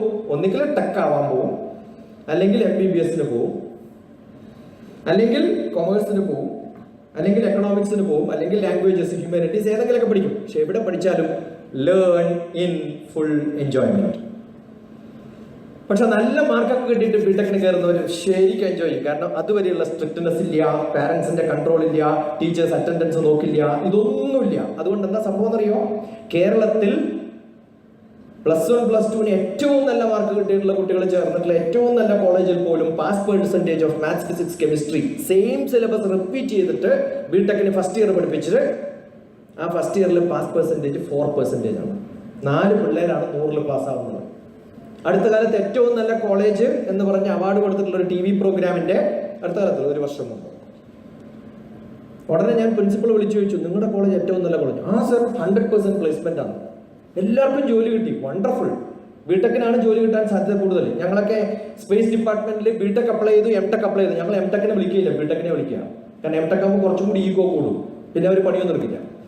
അവർ മാഷന്മാരെ മാസ്റ്റേഴ്സ് എന്നുള്ള ധാരണയാണ്. ബിടെക് ആകുമ്പോൾ എളുപ്പം നമുക്ക് ട്രെയിൻ ചെയ്തെടുക്കാം, നമുക്ക് ആവശ്യമുള്ള ജോലി ചെയ്യിപ്പിക്കാം. MTech കഴിഞ്ഞാൽ പിന്നെ കോളർ ബുദ്ധിമുട്ടാണ്. അതുകൊണ്ട് ഏറ്റവും കൂടുതൽ റിക്രൂട്ട്മെന്റ് കിട്ടുന്നത് ഇപ്പൊ 5 ലക്ഷം IIT പാസ്സായിട്ടുള്ള 5 ലക്ഷം പാക്കേജ് പെർ മന്ത് ആണ് പറയുന്നത്. ജോലി കിട്ടുന്നവർ ചിലപ്പോൾ ബിടെക്കാരായിരിക്കും, അദ്ദേഹം MTech കഴിഞ്ഞാൽ ചിലപ്പോൾ 2 ലക്ഷം കിട്ടുന്നത്. അത് പലരും പുറത്തു പോയിട്ട് പഠിക്കുന്നുണ്ട്. പുറത്തു പോയി പഠിച്ച് തിരിച്ചു വന്നാൽ പിന്നെ പുറത്തുള്ള പല ഡിഗ്രികൾക്കും ഇവിടെ വിലയില്ല. കാരണം അത് two specializations and you don't fit to become into. ആ ജോലി മാത്രം കിട്ടിയില്ലെങ്കിൽ നിങ്ങൾ പൊറോട്ട സ്പെഷ്യലിസ്റ്റ് ആയ പിന്നെ ഐസ്ക്രീം ഉണ്ടാക്കാൻ അറിയില്ല നിങ്ങൾക്ക്, അതാണ് കുഴപ്പം. അതുകൊണ്ട് എല്ലാം പറ്റുന്ന ആൾക്കാരാണ് ഏത് പണിയും എടുക്കാൻ തയ്യാറായിട്ടുള്ളവരാണ് പലപ്പോഴും നോക്കുക. അത് ഇലക്ട്രിക്കൽ എഞ്ചിനീയറിംഗ് കഴിഞ്ഞാലും പ്രോഗ്രാമിംഗ് തന്നെ ചെയ്യാം, മെക്കാനിക്കൽ കഴിഞ്ഞാലും പ്രോഗ്രാമിംഗ് തന്നെ ചെയ്യാം. മിക്കവാറും കമ്പ്യൂട്ടർ സയൻസും പ്രോഗ്രാമിംഗുമാണ് ജോലി, കോർ എഞ്ചിനീയറിംഗ് സബ്ജക്റ്റിൽ. അപ്പൊ എങ്ങനെ ഈ കോളേജ് 100% പ്ലേസ്മെന്റ്? എനിക്ക് അറിയുന്നൊരു കോളേജാണ്, അവിടുത്തെ എല്ലാ സ്റ്റാഫിനും ഞാൻ ക്ലാസ് എടുത്തിട്ടുണ്ട്. അത്ര ഗംഭീരമായിട്ടുള്ള ആൾക്കാരൊന്നും അല്ലല്ലോ. വിളിച്ചു ചോദിച്ചു പറഞ്ഞു, സർ 4 ആളെ പാസ്സായിട്ട് 4 ആൾക്കും ജോലി കിട്ടിയത്. 120 പേരിൽ ആകെ പാസ്സായവർ 4 ആൾ, 4 ആൾക്കും ജോലി കിട്ടിയത്. അതുകൊണ്ടാണ് 100% പ്ലേസ്മെന്റ്. ഈ 4 ആൾക്ക് ആരാ ജോലി കൊടുത്തത്? അതേ കോളേജിന്റെ മാനേജ്മെന്റിന് ദുബായിൽ കമ്പനി ഉണ്ട്, അവിടെയാണ് ജോലി കൊടുത്തത്. ഞാൻ പറഞ്ഞു പേടിക്കണ്ട, 3 മാസം കൊണ്ട് പുറത്തേക്ക് പോകും, കാരണം ഇവർക്ക് വിവരമില്ലെന്ന് അപ്പോഴാണ് മനസ്സിലാക്കും. പ്രൊഫഷണൽ ഡിഗ്രിയാണ്. പ്രൊഫഷണൽ ഡിഗ്രി എന്ന് പറയുന്നത് എന്താണ്? You can start your own entrepreneurship വേണമെന്നാണ്. എന്തുകൊണ്ട് ഓൺട്രപ്രൈനർഷിപ്പ് ഇല്ല? എന്തുകൊണ്ട് MBA കഴിഞ്ഞാൽ ബിസിനസ് ചെയ്യാൻ പറ്റുന്നില്ല? എന്തുകൊണ്ട് ഇലക്ട്രിക്കൽ എഞ്ചിനീയറിംഗ് കഴിഞ്ഞാൽ ഒരു സ്വിച്ച് ബോർഡ് പോലും ശരിയാക്കാൻ പറ്റാത്തത്? ഏറ്റവും നല്ല IIT NIT കുട്ടികൾ പോലും അങ്ങനെയാണ്. NIT ഹമീർപൂർ എന്ന് പറഞ്ഞ സ്ഥലത്ത് ടെക് ഫെസ്റ്റിന്റെ ചീഫ് ഗസ്റ്റ് ആയിട്ട് ഞാൻ പോയി. അവിടുത്തെ കുട്ടികൾ ചോദിച്ചു, സാർ എന്തെങ്കിലും ഒരു ഹൈലി ഇന്നോവേറ്റീവ് ആയിട്ടുള്ള ഒരു കോമ്പറ്റീഷൻ വേണം സാർ. ഞാൻ പറഞ്ഞു മോട്ടോർ ബൈക്ക് ഉണ്ടോ ചോദിച്ചിട്ടുണ്ടെന്ന് പറഞ്ഞു. അത് സ്റ്റേജ് കൊണ്ടിട്ട് സ്പെയർ പാർട്ടൊക്കെ അയച്ചു വെക്കാൻ പറഞ്ഞു. മാന്യമായിട്ട് അയച്ചു വെച്ചു. തിരിച്ച് ഫിറ്റ് ചെയ്യാൻ വേണ്ടി അടുത്ത മെക്കാനിക്ക് റോഡ് സൈഡിൽ ഒരാളെ വിളിച്ചുകൊണ്ടിരുന്നു. ഇവരൊക്കെ ഓട്ടോമൊബൈൽ എഞ്ചിനീയേഴ്സാണ്, MTech BTech ആയിട്ടുള്ള ആൾക്കാരാണ്. ഇതാണ് professionalism. So professionalism is not classroom learning. It just get out of your place. ശരിക്കും ജീവിതം പഠിക്കും. So learn in not live in full enjoyment. Learn in full enjoyment. And learning is an investment for future earning. നല്ലപോലെ പഠിച്ചാൽ കുറെ കാശൊന്നും ഉണ്ടാക്കാൻ പറ്റിയില്ലെങ്കിലും ആവശ്യത്തിലുള്ള കാശില്ല. 3 ആവശ്യങ്ങളാണ് ലോകത്തിൽ മനുഷ്യന്മാർക്ക് തരംതിരിച്ചു കൊടുത്തിട്ടുള്ളത്. ഉത്തർപ്രദേശ് ശരിക്കും വർക്ക് ചെയ്യുന്നുണ്ടെങ്കിൽ ലേണിംഗ് ആൻഡ് ടീച്ചിങ്. പിന്നെ ഛത്തീസ്ഗഡൊക്കെയാണ്. ഏറ്റവും കൂടുതൽ യുദ്ധം നടന്നിട്ടുള്ളത് ക്ഷത്രിയന്മാരുടെയൊക്കെ സ്ഥലം എന്ന് പറയുന്നത് നമ്മുടെ ചെസ്റ്റാണ്. ഞാൻ എന്ന് പറയുമ്പോൾ നെഞ്ചാണ് നമ്മൾ വേർത്ത് കാണിക്കുക. അപ്പൊ ഇതാണ് ക്ഷത്രിയന്മാരുടെ നാട്. മധ്യപ്രദേശാണ് വൈശ്യന്മാരുടെ നാട്. കേരളം ശൂദ്രന്മാരുടെ നാടാണ്. എപ്പോഴും കൂലിപ്പണി ചെയ്യാനേ പറ്റുള്ളൂ, അല്ലെങ്കിൽ ബാക്കിയുള്ളവരുടെ താഴെ നിന്നിട്ട് ജോലി ചെയ്യാൻ പറ്റുന്നവരാണെന്നാണ്. മാറ്റണം. ഏറ്റവും നല്ല ബ്രില്യൻ്റ് ആയിട്ടുള്ള ആലപ്പുഴയിലെ കുട്ടികൾ. ഈ ഓരോ അവാർഡുകളും ഓരോ പ്രചോദനങ്ങളും മുന്നിൽ നിങ്ങളുടെ ഹാളിലോ എവിടെയെങ്കിലൊക്കെ തൂക്കി വെക്കുമ്പോൾ ഓരോ ദിവസവും കാണുമ്പോൾ ഇതെനിക്ക് കിട്ടിയതാണ്, ഇത് എൻ്റെ ജീവിതത്തിലെ A+ കിട്ടിയതിനുള്ള പൊൻതൂവൽ ആവരുത്, നിങ്ങളുടെ ജീവിതത്തിന്റെ പൊൻതൂവലായിട്ട് മാറണം. പലപ്പോഴും ഈ ഒരു പ്രോഗ്രാം കഴിഞ്ഞ് വരുമ്പോൾ ഇഷ്ടംപോലെ വാട്സപ്പും മെസ്സേജുകളും SMS-ഉം 10ാം ക്ലാസ്സിൽ കിട്ടിയ കുട്ടികൾ കഴിഞ്ഞ് 12ാം ക്ലാസ് കഴിയുമ്പോഴത്തേക്കും, കഴിഞ്ഞ 2 വർഷം മുമ്പ് ഞാൻ വന്നതുകൊണ്ട് കഴിയുമ്പോഴത്തേക്കും എന്നെ കോൺടാക്ട് ചെയ്യാറുണ്ട്. സർ, ഞാൻ ഇന്ന കോഴ്സ് എടുക്കാൻ പോണത്. ഇന്നിപ്പോൾ വളരെ സന്തോഷമുള്ളൊരു കാര്യം ഉണ്ടായി. ടോക്കച്ച് സ്കൂളിൽ നമ്മളൊരു പ്രോഗ്രാം നടത്തിയിരുന്നു അല്ലേ? അതിലൊരു പയ്യൻ ഗൂഗിളില് പ്രോഗ്രാമിംഗ് സ്കില്ലില് വേൾഡില് ബെസ്റ്റ് ഇപ്പൊ കിട്ടി അവനോട്. ഇന്നലെ ആയിരുന്നു ഞാൻ എൻ്റെ മകനെ കാണിച്ചു കൊടുത്തു. ഗൂഗിളിൻ്റെ ഒരു മെസ്സേജ് വന്നു. അവൻ ഗൂഗിളിന്റെ ചെലവില് അമേരിക്കയിൽ പോയിട്ട് ഗൂഗിൾ കണ്ട് തിരിച്ചു വരാനുള്ള ഒരു കോമ്പറ്റീഷനിൽ ലോകത്തിലെ ഏറ്റവും നല്ല സമ്മാനം കിട്ടിയിട്ടുള്ളത് എറണാകുളത്തുള്ള ഒരു പയ്യനാണ്. ആലോചിച്ചു. അങ്ങനെ ആവാൻ സാധിക്കണമെങ്കിൽ എനിക്ക് തോന്നുന്നു നിങ്ങൾ ലോകം കാണണം. ലോകം കാണണമെങ്കിൽ invest your time where invest, don't spend your time. വെറുതെ കളയരുത് ജീവിതം. ഇല്ല നമുക്കായൊരു സന്ധ്യ രാപ്പാതിയല്ലാതെ മറ്റൊന്നുമില്ലെന്നിരിക്കവേ അർത്ഥം കൊടുത്തു ഒലിപ്പിച്ചെടുക്കണം. ഓരോ നിമിഷവും വളരെ വളരെ യൂസ്ഫുൾ ആയിട്ടുള്ള സംഭവമാണ്. നിങ്ങളുടെ പൊൻതൂവൽ എന്ന് പറയുന്ന ഒരു അവാർഡ് നിങ്ങൾക്ക് കിട്ടുമ്പോൾ അക്കാഡമിക്കലി നിങ്ങളെ ഇവാലുവേറ്റ് ചെയ്തിട്ടൊക്കെ ടീച്ചേഴ്സ് തന്നിട്ടുള്ള മാർക്കുകളായിരിക്കും നിങ്ങൾക്ക് കിട്ടിയിട്ടുണ്ടാവും. പക്ഷെ നിങ്ങളുടെ അച്ഛനും അമ്മയും നിങ്ങളുടെ മുഖത്ത് നോക്കിയിട്ട് പറയണം, എൻ്റെ മകൻ, എൻ്റെ മകൾ, എൻ്റെ കുടുംബത്തിന്റെ പൊൻതൂവലാണ് എന്ന് പറയാൻ സാധിക്കണം. അച്ഛനും അമ്മയും നിങ്ങൾക്ക് എത്ര മാർക്ക് തരും എന്ന് ചോദിച്ചു നോക്കൂ. ഞാൻ നല്ല മകനാണോ നല്ല മകളാണോ എന്ന് ചോദിക്കുമ്പോൾ അച്ഛനും അമ്മയും പറയണം. എനിക്ക് ഓർമ്മയുണ്ട്, ആലപ്പുഴയിൽ രേഷ്മ അമ്മ ആദ്യം കണ്ട സമയത്ത് എൻ്റെ മുമ്പിൽ കൊണ്ടുപോയി നിർത്തിയിട്ട് ഞാൻ ചോദിച്ചു, രേഷ്മ, കഴിഞ്ഞ പ്രാവശ്യത്തെ പൊൻതൂവലിൽ ഞാൻ രേഷ്മയെ സ്റ്റേജിൽ കയറ്റിയിട്ട് സംസാരിപ്പിച്ചിരുന്നു. ഞാൻ സ്റ്റേജിൽ നിന്ന് ചോദിച്ചത് ഇന്ന് ഞാൻ ഓർക്കുന്നു. ഞാൻ രേഷ്മയോട് ചോദിച്ചു, രേഷ്മ, നിനക്ക് അമ്മ എത്ര മാർക്ക് തരും? എന്ന് പറഞ്ഞു, 20 മാർക്ക് തരും സാർ, 100-ൽ. ഒന്നിനും കൊള്ളില്ല സാർ എൻ്റെ മോളെ. 8 മാസം 6 മാസം നമ്മുടെ കൊടുങ്ങല്ലൂർ ക്യാമ്പൊക്കെ കഴിഞ്ഞിട്ട് നമ്മൾ ജനുവരി 7-ാം തീയതി രേഷ്മയ്ക്ക് എൻ്റെ ഏറ്റവും നല്ല സ്റ്റുഡൻ്റ് ഉള്ള ശിക്ഷ അവാർഡ് സുബോധാണെന്ന് സ്പോൺസർ ചെയ്ത പ്രോഗ്രാം, അതിന് പോയി കൊടുത്തു കഴിഞ്ഞിട്ട് ഞാൻ അമ്മയോട് ചോദിച്ചു, ഇപ്പം മകൾക്ക് എത്ര മാർക്ക് കൊടുക്കുന്നു? സാർ, 200% മാർക്ക് കൊടുക്കും സാർ എൻ്റെ മകള്. എന്തുകൊണ്ടെന്ന് ചോദിച്ചാൽ ഒരു ഗാഡ്ജറ്റ് ഉണ്ടായിരുന്നില്ല, പക്ഷെ എല്ലാ ഗാഡ്ജറ്റും ഉപയോഗിക്കാൻ തുടങ്ങി. ഒരുവിധം എല്ലാ ഗാഡ്ജറ്റും ഉണ്ട്. KG കഴിഞ്ഞാൽ പിന്നെ കിൻഡലിൽ പോകണമെന്നാണ്. അത് കൃത്യമായിട്ട് ഉപയോഗിക്കാൻ അറിയണം. എന്തുകൊണ്ടാണ് അച്ഛനും അമ്മയും ഭയപ്പെടുന്നത് നിങ്ങളെ? നിങ്ങളിൽ ഒരു കോൺഫിഡൻസ് നിങ്ങൾ ഉണ്ടാക്കി തരാത്തത് കൊണ്ടാണ്. പഠിക്കുക പറയാൻ കാരണം അതല്ല, അത് നിങ്ങൾ പഠിക്കില്ല എന്നുള്ളതുകൊണ്ടാണ്. ഇന്നലെ ഞാൻ മസ്കറ്റിലായിരുന്നു. എൻ്റെ അടുത്ത സുഹൃത്ത് അജിത്ത് എന്ന് പറയുന്ന ഒരാളുടെ അവൻ്റെ മകൻ 9ാം ക്ലാസ്സിലാണ് പഠിക്കുന്നത്. സർ 9ാം ക്ലാസ് ആകുമ്പോഴത്തേക്കും ടെൻഷൻ കൂടി. ആ സ്റ്റഡി ടേബിൾ നോക്കുമ്പോൾ നിറയെ ഗൈഡുകളാണ്. ചോദിച്ചു എന്ത് കഷ്ടപ്പാടെന്ന് ചോദിച്ചാൽ എൻ്റെ ജീവിതത്തിൽ ഞാൻ ഇത്രയും വലിയ പുസ്തകം കണ്ടിട്ടേ ഇല്ല ഇതുവരെ. അത് കഴിഞ്ഞിട്ട് അമ്മ പറഞ്ഞു സാറേ ഇതൊന്നും പഠിക്കുന്നില്ല, പിന്നെ ഈ പുസ്തകമൊക്കെ എന്തിനാ എടുത്ത് വെച്ചിരിക്കുന്നതാവും പഠിക്കുന്നില്ലെങ്കിൽ. എല്ലാത്തിലും മഞ്ഞ സ്ലിപ്പും യെല്ലോ സ്ലിപ്പും ഗ്രീൻ സ്ലിപ്പും വൈറ്റ് സ്ലിപ്പും എല്ലാം ഇട്ടിട്ടുണ്ട് അതിനകത്ത്. ചോദിച്ചു ഇതൊക്കെ പിന്നെ ആലോചിച്ചത് അതവൻ തന്നെയാണ് ചെയ്യണത്. ഞാൻ അമ്മയോട് ചോദിച്ചു എപ്പോഴെങ്കിലും അമ്മയും മകനും അടുത്ത് നിൽക്കുകയാണ്. അമ്മ ചോദിച്ചു മകൻ എപ്പോഴെങ്കിലും അമ്മയുടെ അടുത്ത് വന്നിട്ട് ദോശ ഉണ്ടാക്കുന്ന സമയത്ത് അമ്മ ശരിക്കും റൗണ്ട് ആയിട്ടില്ല, ഈ തവ വെക്കണ സമയത്ത് ഈ ഭാഗത്ത് വെക്കരുത്, അപ്പുറത്ത് ആദ്യം വെക്കണം, എന്നിട്ടേ ഇവിടെ വെക്കാവൂ, ഓയിൽ ഒഴിച്ചത് ശരിയായില്ല എന്നൊക്കെ പറഞ്ഞിട്ട് കുറ്റം പറയാറുണ്ടോ? അങ്ങനെ പറഞ്ഞുകൊണ്ടിരുന്ന അമ്മക്ക് സുഖമായിട്ട് ചെയ്യാൻ പറ്റുമോ അല്ല ദേഷ്യം വരുമോ? അങ്ങനെ ആരെങ്കിലും പറഞ്ഞ എനിക്ക് ദേഷ്യം വരും. അതുപോലെ തന്നെ ഈ മകന് പഠിക്കാൻ അറിയില്ലെങ്കിൽ ഇനിയും 9ാം ക്ലാസ് ആയിട്ടും പഠിക്കാൻ അറിയില്ലെങ്കിൽ എങ്ങനെ പഠിക്കണം എന്ന് ആരും പഠിപ്പിക്കരുത്. സ്വന്തം പഠിച്ചോളം ആരും പഠിപ്പിക്കാൻ വേണ്ട. ഇതാദ്യം പഠിക്കണം, ഇതാദ്യം പഠിക്കണം, അതാദ്യം പഠിക്കണം. എന്തിനാ? പിന്നെ എൻ്റെ മിക്കവാറും കുട്ടികൾ, ഞാൻ സൈക്കോ തെറാപ്പിസ്റ്റാണ്, മിക്കവാറും കുട്ടികളുടെ ഒരു പ്രോബ്ലമാണ് എൻ്റെ അടുത്ത് വരാറുള്ളത്, കോൺസെൻട്രേഷൻ കിട്ടുന്നില്ല സാർ എന്നത്. ഒരു കുഴപ്പമില്ല, കോൺസെൻട്രേഷൻ കിട്ടാത്തത് നല്ലതാണ്, ബുദ്ധി വർക്ക് ചെയ്യുന്നതുകൊണ്ടാണ്. അതുകൊണ്ടാണ് പല സ്ഥലത്തും ഇങ്ങനെ ചുറ്റിയടിക്കുന്നത്. ഒന്നിലും മാത്രം ശ്രദ്ധിക്കണം. യെസ്, അത് അത്രയും ഇൻട്രസ്റ്റിംഗ് ആവണം. നിങ്ങളുടെ ഫിസിക്സ് എന്താ ഇൻട്രസ്റ്റിംഗ് അല്ലാത്തത്? കൃത്യമായിട്ട് മനസ്സിലാവും. നല്ല ടീച്ചറാണെങ്കിൽ ആ സബ്ജക്ട് നിങ്ങൾക്ക് ഇഷ്ടമാവും. ഏത് കുട്ടിക്കാണ് ഏത് വിഷയമാണ് ഇഷ്ടമല്ലാത്തത്? 10 മിനിറ്റ് എൻ്റെ കൂടെ ചെലവഴിച്ചാണ് ഞാൻ കാണിച്ചതല്ല. ലോകത്തിലെ ഏറ്റവും ഇഷ്ടമുള്ള സബ്ജക്റ്റ് ആണ്. ഹർഷ അബൂബക്കർ ഹിന്ദിയിൽ മാത്രം മഹാമോശമായിരുന്നു.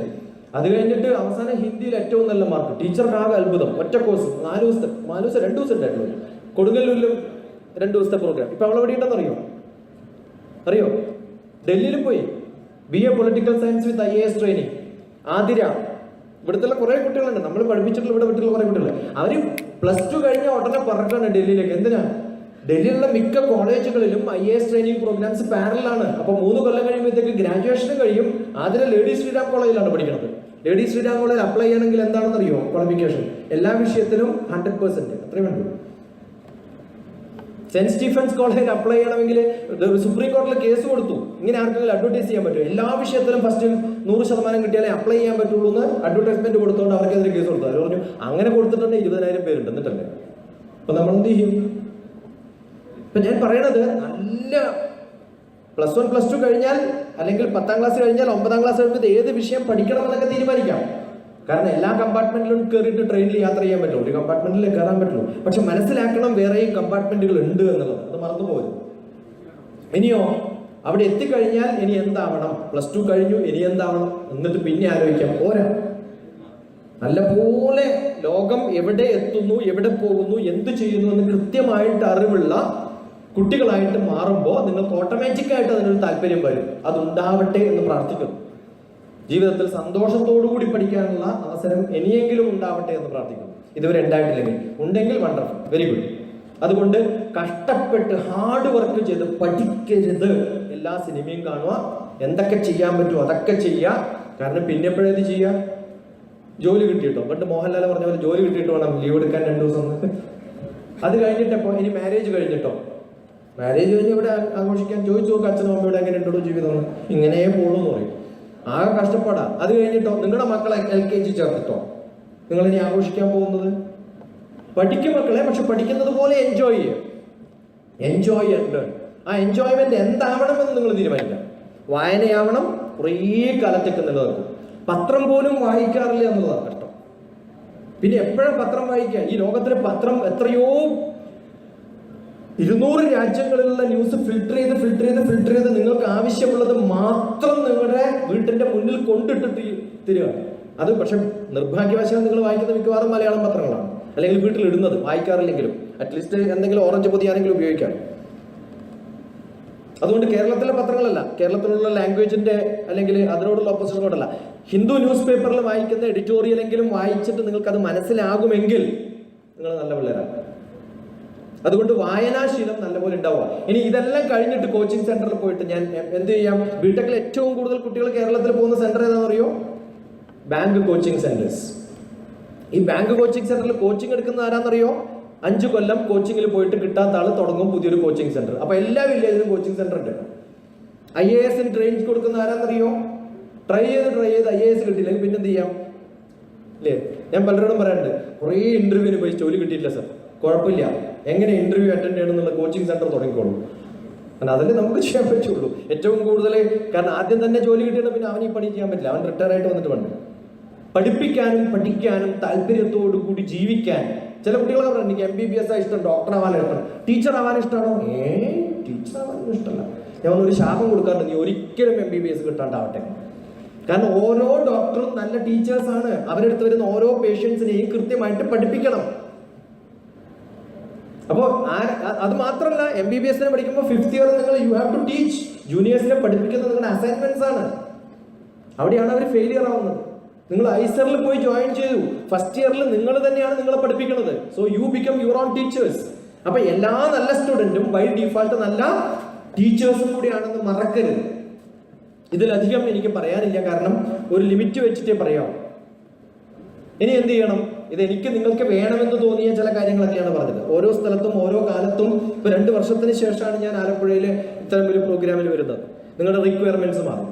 ഏറ്റവും നല്ല ഇതുവരെ പറഞ്ഞിട്ടുള്ള സംഭവങ്ങളിൽ വെച്ചിട്ട്, അല്ലെങ്കിൽ ഞാൻ പറയാൻ വിട്ടുപോയിട്ടുള്ള എന്തെങ്കിലും ഞാൻ പറയണമെന്ന് ആഗ്രഹിക്കുന്നുണ്ടെങ്കിൽ ഒരു 5 പേർ വണ്ടർഫുൾ. കമോൺ, ടീച്ചേഴ്സിനും ആവാം. കാരണം കുട്ടികളുടെ ആവശ്യങ്ങൾക്ക് വേണ്ടി ടീച്ചേഴ്സിനാവും. കാരണം ഒരുവിധം എല്ലാം ഇപ്പൊ അടുത്ത കുറെ കാലങ്ങളായിട്ട് ടീച്ചേഴ്സിനാണ് ഞാൻ ക്ലാസ് എടുത്തുകൊണ്ടിരിക്കുന്നത്. അപ്പൊ മനസ്സിലായി ടീച്ചേഴ്സിനെയാണ് ശരിക്കും പഠിപ്പിക്കേണ്ടത്. ഒരുവിധം എല്ലാ ഗൾഫ് രാജ്യങ്ങളും 9 ഗൾഫ് രാജ്യങ്ങളിൽ ഈ കഴിഞ്ഞ ഒരു 4 മാസമായിട്ട് ചുറ്റിയടിച്ച് ടീച്ചേഴ്സ് ട്രെയിനിങ് പ്രോഗ്രാമാണ്. മിക്കവാറും സംശയങ്ങൾ ടീച്ചേഴ്സിനാണ് ഉണ്ടാവേണ്ടത്. കാരണം അവരാണ് ബാക്കിയുള്ളവരെ ഗൈഡ് ചെയ്യുന്നത്. നിർബന്ധമായിട്ട് ഒരു ചോദ്യം ഇല്ലെങ്കിൽ ഞാൻ പ്രോഗ്രാം നിർത്താം. നിങ്ങൾക്ക് എന്തെങ്കിലും ചോദ്യങ്ങൾ ചോദിക്കണമെങ്കിൽ ഓടി വരാം. 6 പേർക്ക് വരാം. Come on, come here, come fast. 6 നോക്കട്ടെ എത്ര പേരുണ്ട്. ഇതാണ് കുട്ടികളുടെ ഗുണം. നിങ്ങൾ വേണ്ടതൊക്കെ പറഞ്ഞോളൂ, ഞാൻ പഠിക്കേണ്ടതൊക്കെ പഠിച്ചോളാം, എനിക്ക് ചോദ്യമൊന്നുമില്ല. നോക്കട്ടെ, ആണായിട്ട് ജനിച്ച ആരെങ്കിലും ഉണ്ടെങ്കിൽ വാ, അല്ലെങ്കിൽ പെണ്ണായിട്ട് ജനിച്ചായിട്ട്. നിങ്ങൾ ആണാണ് പെണ്ണാണെന്ന് ഉറപ്പുണ്ടെങ്കിൽ വന്നാൽ മതി, അല്ലെങ്കിൽ അവിടെ തന്നെ ഇരുന്നോ. കമോൺ, ആകെ ഇങ്ങോട്ട് പണി. ഒരാളെ ഉള്ളൂ ആകെ. That's it. I want 5. Come on, let me see. ഏത് സ്കൂളാണ്? Saint Francis Assisi Higher secondary School. എവിടെയാ? അർത്തുങ്കൽ പള്ളി ഉണ്ട് അല്ലേ? പിന്നെ 1, 2 നോക്കട്ടെ. ഇയാൾ എവിടുന്ന? മദർ സ്കൂളാണ്. ഈ കുട്ടികളൊക്കെ നമ്മൾ കണ്ടിട്ടുണ്ട്. അവരുടെ സീനിയേഴ്സിനെയൊക്കെ, നിങ്ങളുടെ സൂപ്പർ സീനിയേഴ്സിനെയൊക്കെ ഞാൻ പഠിപ്പിച്ചിട്ടുണ്ടോ? അവിടുത്തെ ടീച്ചേഴ്സിനെയും പഠിപ്പിച്ചിട്ടുണ്ടോ? പിന്നെ done, that's it. Come on, come fast. ഞാൻ ഈ പൊൻതുവലിന്റെ പ്രോഗ്രാം അഡ്വർടൈസ്മെന്റിൽ ഫേസ്ബുക്കിലൊക്കെ വളരെ സുലഭമായിട്ട് കാണുന്ന 1-2 ആൾക്കാരുടെ ഒക്കെ പടം കണ്ടിരുന്നല്ലോ. അവർ TV മാത്രമേ വരുള്ളൂ, ഫേസ്ബുക്കിൽ മാത്രമേ വരുള്ളൂ, സ്റ്റേജിലൊന്നും വരില്ല. എന്താ പേര്? ഏത് സ്കൂൾ? വടുത. ഓക്കെ, അനന്തകൃഷ്ണൻ. എവിടെയാ? ആദ്യം വന്ന ആളാരാണ്? ഇയാളാണ് അല്ലേ? അപ്പൊ ഇയാൾക്കൊരു സമ്മാനം കൊടുക്കണ്ടേ? ഇതാണ് മേക്കേഴ്സ് ഓഫ് ഇന്ത്യ എന്ന് പറഞ്ഞ പുസ്തകം. 2ാമത് വന്നതാണ്. അത് ഈ ബുക്സ് ഒക്കെ എൻ്റെ എല്ലാ ബുക്സും എൻ്റെ വെബ്സൈറ്റിൽ നിങ്ങൾക്ക് ഡൗൺലോഡ് ചെയ്യാൻ പറ്റുന്നതാണ്. ഫൈൻ. +1 ഹ്യൂമാനിറ്റീസ് ആണ് എടുത്തത്. വണ്ടർഫുൾ. ഹ്യൂമാനിറ്റീസ് ഏത് വിഷയമൊക്കെ എടുത്തു? Humanities, history, sociology, politics, economics, പിന്നെ 2 ലാംഗ്വേജസ്. അപ്പം ഫുൾ A+ കിട്ടിയിട്ട് കുറെ പേര് പറഞ്ഞു സയൻസിലോട്ട് പോകണതാണ് ഏറ്റവും ബെറ്റർ. അങ്ങനെ ഞാൻ ഫസ്റ്റ് ഡേ സയൻസിന്റെ ഇപ്പൊ +2 കഴിഞ്ഞു അല്ല 10th കഴിഞ്ഞു +1. അപ്പം ഞാൻ ഒരു ദിവസം സയൻസിന്റെ മെഡിക്കൽ എൻട്രൻസിന്റെ കോച്ചിങ്ങിന് പോയി. ഫസ്റ്റ് ദിവസമേ പോലും എനിക്ക് ഇഷ്ടമില്ലാത്ത ഫീൽഡ് ആയതുകൊണ്ട് ഞാനത് ട്രയൽ അലോട്ട്മെന്റിൽ തന്നെ മാറ്റിയിട്ട് ഹ്യൂമാനിറ്റീസ് അപ്ലൈ ചെയ്തു. അപ്പോൾ എനിക്ക് സിവിൽ സർവീസ് ആണ് ഇഷ്ടം. ഹ്യൂമാനിറ്റീസ് വഴി അങ്ങനെ ഡിഫറെൻ്റ് ആയിട്ടൊരു ജോലി കയ്യിൽ പിടിച്ചിട്ടുണ്ട് സിവിൽ സർവീസിലോട്ട് അറ്റൻഡ് ചെയ്യാനാണ് എനിക്ക് എങ്ങനെ ചെയ്യണം എന്നൊരു ഡൗട്ട്. എൻ്റെ പേര് ധന്യ ജോസഫ്. ഞാൻ മാതാ സ്കൂളിൽ പഠിക്കുന്നു. ഞാൻ ബയോളജിയാണ് +1 എടുത്തത്. എനിക്ക് എല്ലാ സബ്ജക്ട്സിനോടും നല്ല താല്പര്യമുണ്ട്. പക്ഷേ എല്ലാം ഒരുമിച്ച് കൊണ്ടുപോകാൻ ഉള്ള മാർഗങ്ങളെ പറ്റി എനിക്ക് അധികം അറിവില്ല. അതിനെപ്പറ്റി അപ്പൊ ഈ എടുത്ത പുസ്തകം ഞാൻ തിരിച്ചു മേടിക്കണം, ഇയാൾക്ക് കൊടുക്കണം. ഈ പുസ്തകം തിരിച്ചു കൊടുക്കണം. ഇതാണ് ലൈഫ് മെയ്ഡ് സിമ്പിൾ എന്ന പുസ്തകം. ഇതിനകത്ത് ഒരുവിധം എല്ലാ വിഷയവും ആവശ്യങ്ങൾ തീർത്തു കൊടുത്തു. ഇദ്ദേഹത്തിന്റെ സിവിൽ എഞ്ചിനീയർ എങ്ങനെ സിവിൽ സർവീസ് എഴുതണം എന്നുള്ളതിന്റെ ഏറ്റവും നല്ല ബ്രീഫായിട്ടുള്ള ഡിസ്ക്രിപ്ഷനുള്ള ഒരു ബുക്കാണ് civil service prelims hand book. 1-2 spelling mistake ഉണ്ട്, അതൊഴിച്ചത് ഞാൻ എഴുതിയതല്ല, ഞാൻ പഠിപ്പിക്കുന്ന സിവിൽ എഞ്ചിനീയർ പിന്നെ സിവിൽ സർവീസിന് താല്പര്യമുള്ള എൻ്റെ സ്റ്റുഡൻസ് എഴുതിയിട്ടുള്ള ബുക്കാണ്. ഓക്കെ, അത് എൻ്റെ പഴയ കുറേ കുട്ടികൾ കുറേ സംശയങ്ങൾ ഓർക്കുട്ട് എന്ന് കേട്ടിട്ടുണ്ട്. ഇപ്പോഴത്തെ ഫേസ്ബുക്കിൻ്റെ ഒരു അമ്മായിയപ്പനാണ്. ആ കാലത്ത് എൻ്റെ കുട്ടികൾ എന്നോട് ചോദിക്കുന്ന ചോദ്യങ്ങൾക്ക് ഞാൻ കമ്പയർ ചെയ്തിട്ടുള്ള പുസ്തകമാണ്. ആദ്യമായിട്ട് സോഷ്യൽ മീഡിയയിലുള്ള സോഷ്യൽ മീഡിയ ഇൻട്രാക്ഷൻ ലോകത്തിൽ ആദ്യമായിട്ട് പുസ്തകം എഴുതിയ ആളെ ഞാനാണ്. ആ പുസ്തകമാണ്. Okay, so keep reading and yeah. എൻ്റെ പേര് മുഹസിന ഷംസ്. ഞാൻ ശരിക്കും 10ാം ക്ലാസ്സിൽ നല്ലോണം എൻജോയ് ചെയ്താണ് പഠിച്ചത്. പ്ലസ് 1 ആയിട്ടും എനിക്ക് പഠിക്കാനൊക്കെ പറ്റുന്നുണ്ട്. ഇപ്പൊ പ്ലസ് 1 ആണോ? തുടങ്ങിയിട്ടേ ഉള്ളൂ. ഓക്കെ, അപ്പൊ ഇപ്പൊ ഞാൻ എൻട്രൻസിന് പോകണുണ്ട് മെഡിക്കലിന്. അപ്പൊ അവിടെ വേറെ ഏത് പഠിപ്പിക്കുന്നു എന്ന് വെച്ചാൽ നമ്മുടെ സിലബസ് തന്നെ പഠിപ്പിക്കുന്നത്, പക്ഷേ സ്കൂളിൽ പഠിപ്പിക്കുന്ന ചാപ്റ്റേഴ്സ് എല്ലാം അവിടെ പഠിപ്പിക്കുന്നത്. അതാവില്ലല്ലോ, കാരണം അടുത്ത പടവല്ലേ, ഒരേ സ്റ്റെപ്പ് തന്നെ കയറിക്കൊണ്ടിരിക്കും. മുകളിലോട്ട് കയറുമ്പോൾ അടുത്ത സ്റ്റെപ്പിൽ പോണ്ടേ. എന്ന് വെച്ചാൽ നമുക്കിപ്പോ ഈ സ്കൂളിൽ പഠിപ്പിക്കുന്നതും സ്റ്റൈല് വേറെ, പിന്നെ എൻട്രൻസ് കുറച്ചും കൂടിയൊക്കെ നമുക്ക് അവര് വലിയ പ്രൊഫസേഴ്സ് പോലെയൊക്കെയാണ് നമ്മൾ ടീച്ച് ചെയ്യുന്നത്. അപ്പൊ എനിക്ക് നല്ലോണം അവിടെ മനസ്സിലാകണൊക്കെ ഉണ്ട്. പക്ഷെ കുറെ ഇവിടെ പഠിപ്പിക്കുന്നത് ഫസ്റ്റ് ചാപ്റ്റർ ഇവിടെ പഠിച്ച അവിടെ സെക്കൻഡ് ചാപ്റ്ററാണ് പഠിപ്പിക്കുന്നത്. അപ്പൊ എനിക്ക് അത്ര ക്യാച്ച് ചെയ്യാൻ പറ്റില്ല. ടെക്സ്റ്റ് ബുക്ക് ഉണ്ടോ? ഏറ്റവും നല്ല സ്റ്റുഡന്റിന്റെ ഏറ്റവും നല്ല ലേണിംഗ് ടെക്നോളജി, ലേണിംഗ് മെത്തേഡ് എന്താ അറിയോ? ക്ലാസ്സിൽ പോകുന്നതിന് മുമ്പ് പഠിപ്പിക്കാൻ പോകുന്ന വിഷയം ഒരു പ്രാവശ്യം വായിക്കുക. അത് മാത്സ് ആയാലും ഫിസിക്സ് ആയാലും കെമിസ്ട്രി ആയാലും. ഇപ്പം ഇയാൾ ഹ്യൂമാനിറ്റീസ് ആണ്, ഇയാൾ ഫിസിക്സും കെമിസ്ട്രി ഒക്കെ പഠിക്കണം. പ്രോപ്പർട്ടി എന്ന വാക്ക് എന്താ അർത്ഥം? എന്താണ് പ്രോപ്പർട്ടിയുടെ അർത്ഥം? കെമിസ്ട്രിയിൽ ഇപ്പൊ പറഞ്ഞു, അത് അതിൻ്റെ ഒരു ഫീച്ചറാണ്. സോൾട്ടിനുള്ള പ്രോപ്പർട്ടിയാണ് സോൾട്ടിനെസ്. ഇദ്ദേഹം പ്രോപ്പർട്ടി എന്ന് പറയുമ്പോൾ എന്താ പറയുക? ഒരാൾ ഓൺ ചെയ്യുന്ന വസ്തു എന്നാണ്. രണ്ടിലും ഒരേ വാക്കാണ്. എവിടെയാണ് നിങ്ങൾ ഇതുവരെ ഇത് പഠിച്ചിട്ടുള്ളത്? കെമിസ്ട്രിയിലും ഫിസിക്സിലും അല്ല. ആരെങ്കിലും ഡിക്ഷണറി എടുത്ത് നോക്കിയിട്ട് പഠിച്ചിട്ടുണ്ടോ? ഇല്ല. അതുകൊണ്ട് മാത്സ് ആയാലും ഫിസിക്സ് ആയാലും കെമിസ്ട്രി ആയാലും ബയോളജി ആയാലും കൊമേഴ്സ് ആയാലും നിങ്ങളെ ഹെൽപ്പ് ചെയ്യുന്ന ലോകത്തിലെ ഏറ്റവും നല്ല പുസ്തകം ഏതാ അറിയോ? ഡിക്ഷണറിയാണ്. അതുകൊണ്ട് എല്ലാ ടെക്സ്റ്റ് ബുക്കും എടുക്കുക. അറിയാത്തതും ടെക്നിക്കൽ നോളജ് ഉള്ളതും ആവശ്യമായിട്ടുള്ള എല്ലാ വേർഡ്സും ഒരു പേപ്പറിൽ എഴുതി വെക്കുക. ആ പേപ്പറിൽ എഴുതി വെച്ച വേർഡ്സിന്റെ അർത്ഥം ഒന്ന് ഡിക്ഷണറിയിൽ നോക്കുക. എന്നിട്ടൊന്ന് ക്ലാസ്സിൽ ഇരുന്നാട്ടെ. ഇപ്പൊ മോളുടെ വീട്ടിലേക്ക് വരാനുള്ള വഴി ഞാൻ പറഞ്ഞു തന്ന മോൾ എങ്ങനെ കേൾക്കും? സാറ് പറഞ്ഞ ഞാൻ കേൾക്കട്ടെ എന്ന് പറഞ്ഞിരിക്കും. ആണോ അല്ലയോ? യെസ്. ഞാൻ വേറെ ആരുടെയെങ്കിലും വീട്ടിലേക്കുള്ള വഴി പറഞ്ഞാലോ? അത് അയാളുടെ വീട്ടിലല്ല, ഞാനുമായിട്ട് ബന്ധമൊന്നുമില്ലല്ലോ എന്ന് പറഞ്ഞില്ലേ? ആണോ അല്ലയോ? നമുക്കറിയുന്ന സംഭവങ്ങൾ വേറെ ആരെങ്കിലും പറയുമ്പോൾ ശ്രദ്ധ കൂടും. കോൺസെൻട്രേഷൻ്റെ ഏറ്റവും നല്ല മെത്തേഡ് എന്താ അറിയോ? ഒരു പ്രാവശ്യം വായിച്ചിട്ട് പോവാം. ഏതെങ്കിലും സിനിമക്ക് പോകുമ്പോൾ ആരാ അഭിനയിക്കുന്നത്, ആരാ ഡയറക്റ്റ് ചെയ്യുന്നത്, ഏതാ സിനിമ, ഏതാ പ്ലോട്ട്, എവിടെയാ ഷൂട്ട് ചെയ്തതെന്ന് അറിയാണ്ട് നമ്മൾ പോകാറുണ്ടോ? എല്ലാ ഹോംവർക്കും ചെയ്തിട്ടാണ് സിനിമക്ക് പോവാറ്. ക്ലാസ്സിൽ പോകുമ്പോൾ ഹോംവർക്ക് ചെയ്യോ? മാഷ് തന്നാ ചെയ്യും. എന്തുകൊണ്ട്? Why can't you learn before going to your class and see how it will be. ഞാൻ ഇന്നലെ എൻ്റെ പ്ലസ് 1 പ്ലസ് 2 പഠിപ്പിച്ച സാലി മാഷ് എന്ന ഇംഗ്ലീഷ് മാഷ് ഇന്നലെ ഞാൻ ചാറ്റ് ചെയ്തു. എത്ര 35 വർഷം മുമ്പുള്ള മാഷുമായിട്ട് എപ്പോഴും ചാറ്റ് ചെയ്യണം. അബുദാബിയിലാണ്. സാറ് കലാമിനെ കുറിച്ചൊരു കവിത എഴുതിയിട്ടുണ്ട്. അപ്പം ഞാനും എഴുതിയിട്ടുണ്ട്. സാറ് എഴുതിയ കവിത എനിക്ക് അയച്ചത്. അപ്പം ഞാൻ എഴുതിയ കവിത അങ്ങോട്ട് അയച്ചു. എൻ്റെ ഇംഗ്ലീഷ് മാഷാണ്. എന്നിട്ട് ഞാൻ പറഞ്ഞു, മാക്ബത്താണ് സാറ് പഠിപ്പിച്ചത്. സാറ് ക്ലാസ് എടുക്കുന്നതിന് മുമ്പ് ഞാൻ എല്ലാ ദിവസവും കംപ്ലീറ്റ് ബുക്ക് ട്രാൻസ്ലേറ്റ് ചെയ്തിട്ടാണ് ക്ലാസ്സിലിരിക്കണം. അപ്പം എങ്ങനെ ഇരിക്കും?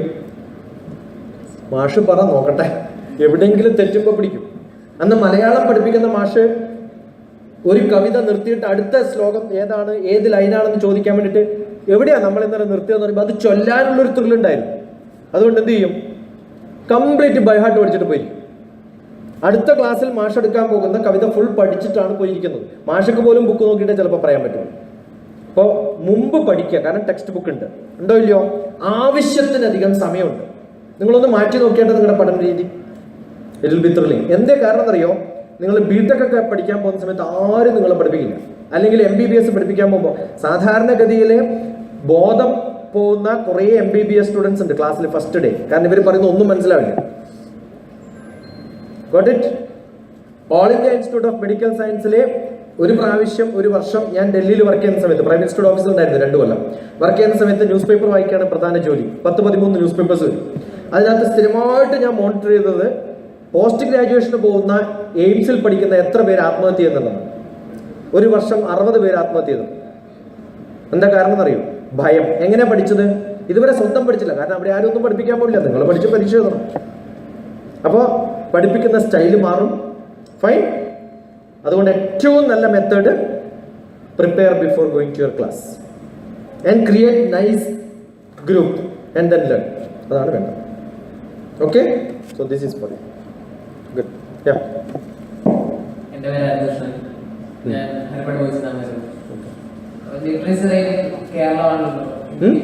ലിറ്ററസി റേറ്റ് സാക്ഷരത കേരളമാണ് ഏറ്റവും ബെസ്റ്റ്. പക്ഷെ കോമ്പറ്റേറ്റീവ് എക്സാംസിനും എൻട്രൻസ് എക്സാംസിനും റാങ്ക് ലിസ്റ്റ് എടുത്ത് നോക്കിയാൽ ആദ്യത്തെ ഒരു ഫസ്റ്റ് 100-നകത്ത് മലയാളി സ്റ്റുഡൻസ് തീരെ കുറവാണ്. അതിൻ്റെ ഒരു കാരണം വളരെ വളരെ രസകരമായ ഒരു സംഭവമാണ്.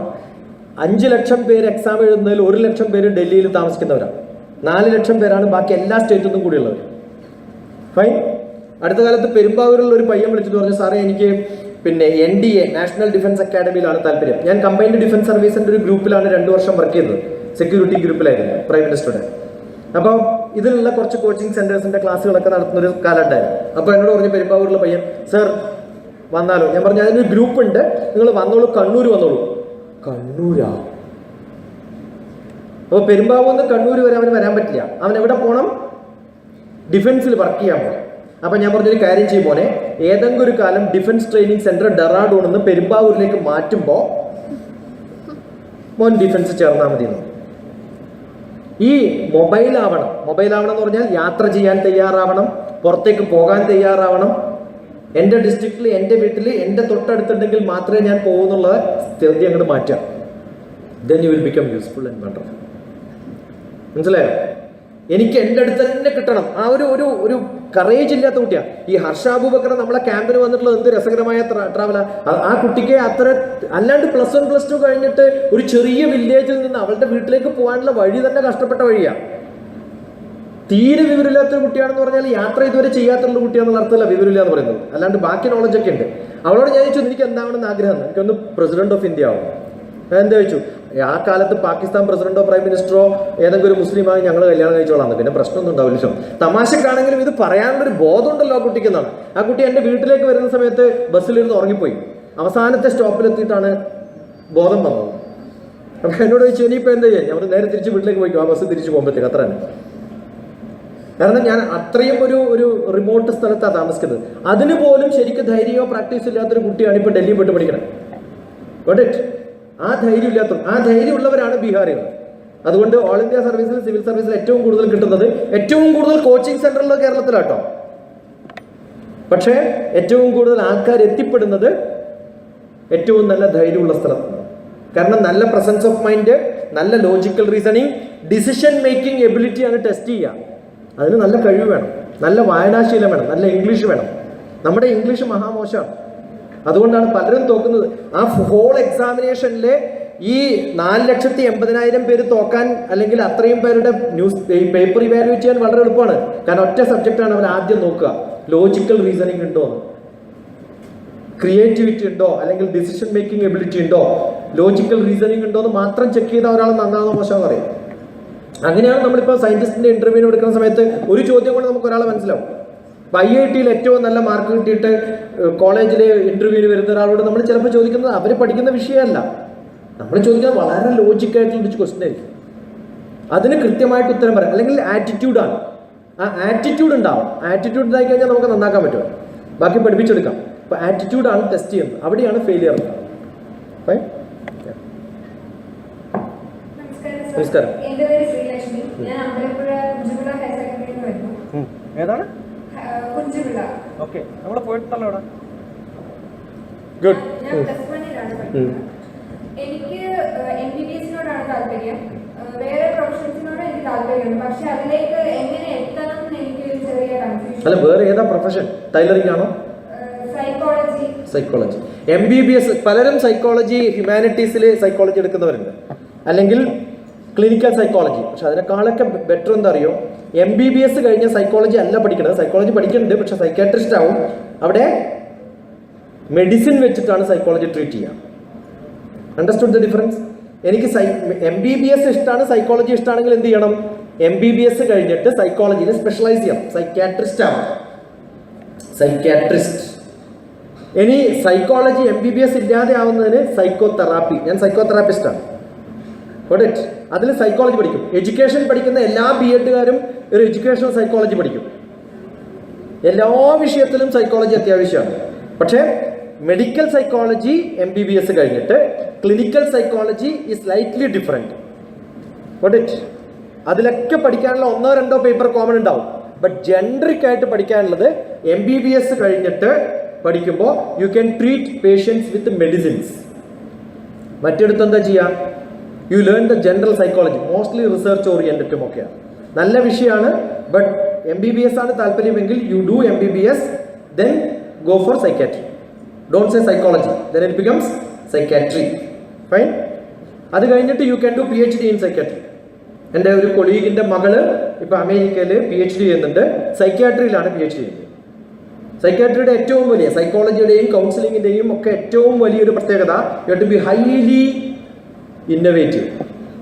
ബാക്കി എല്ലാ അസുഖങ്ങളും, ഫീവർ, ഓരോരാൾക്കും ഓരോ മരുന്ന് കൊടുക്കാനുള്ള കൃത്യമായിട്ട് പ്രിസ്ക്രിപ്ഷൻ എഴുതി കൊടുക്കാൻ എളുപ്പമാണ്. സൈക്കോളജിയിൽ ഓരോരാളുടെയും സൈക്കോളജി ഡിഫറെൻ്റ് ആണ്. സോ ഓരോ പേഷ്യൻ്റ് 100 പേരെ ചികിത്സിച്ചിട്ട് 101ാമത് വരുമ്പോൾ പഴയ ചികിത്സിച്ചിട്ടുള്ള എല്ലാ പ്രാക്ടീസസും തെറ്റാണെന്ന് പ്രൂവ് ചെയ്യും. ചിലപ്പോൾ മെഡിസിൻ ഒന്നും കൊടുക്കണ്ട, ചിലപ്പോൾ ഒന്ന് കൈവച്ചിട്ട് ഇങ്ങനെ ആയിക്കഴിഞ്ഞാൽ മാറുന്ന അസുഖങ്ങളുണ്ടാവും.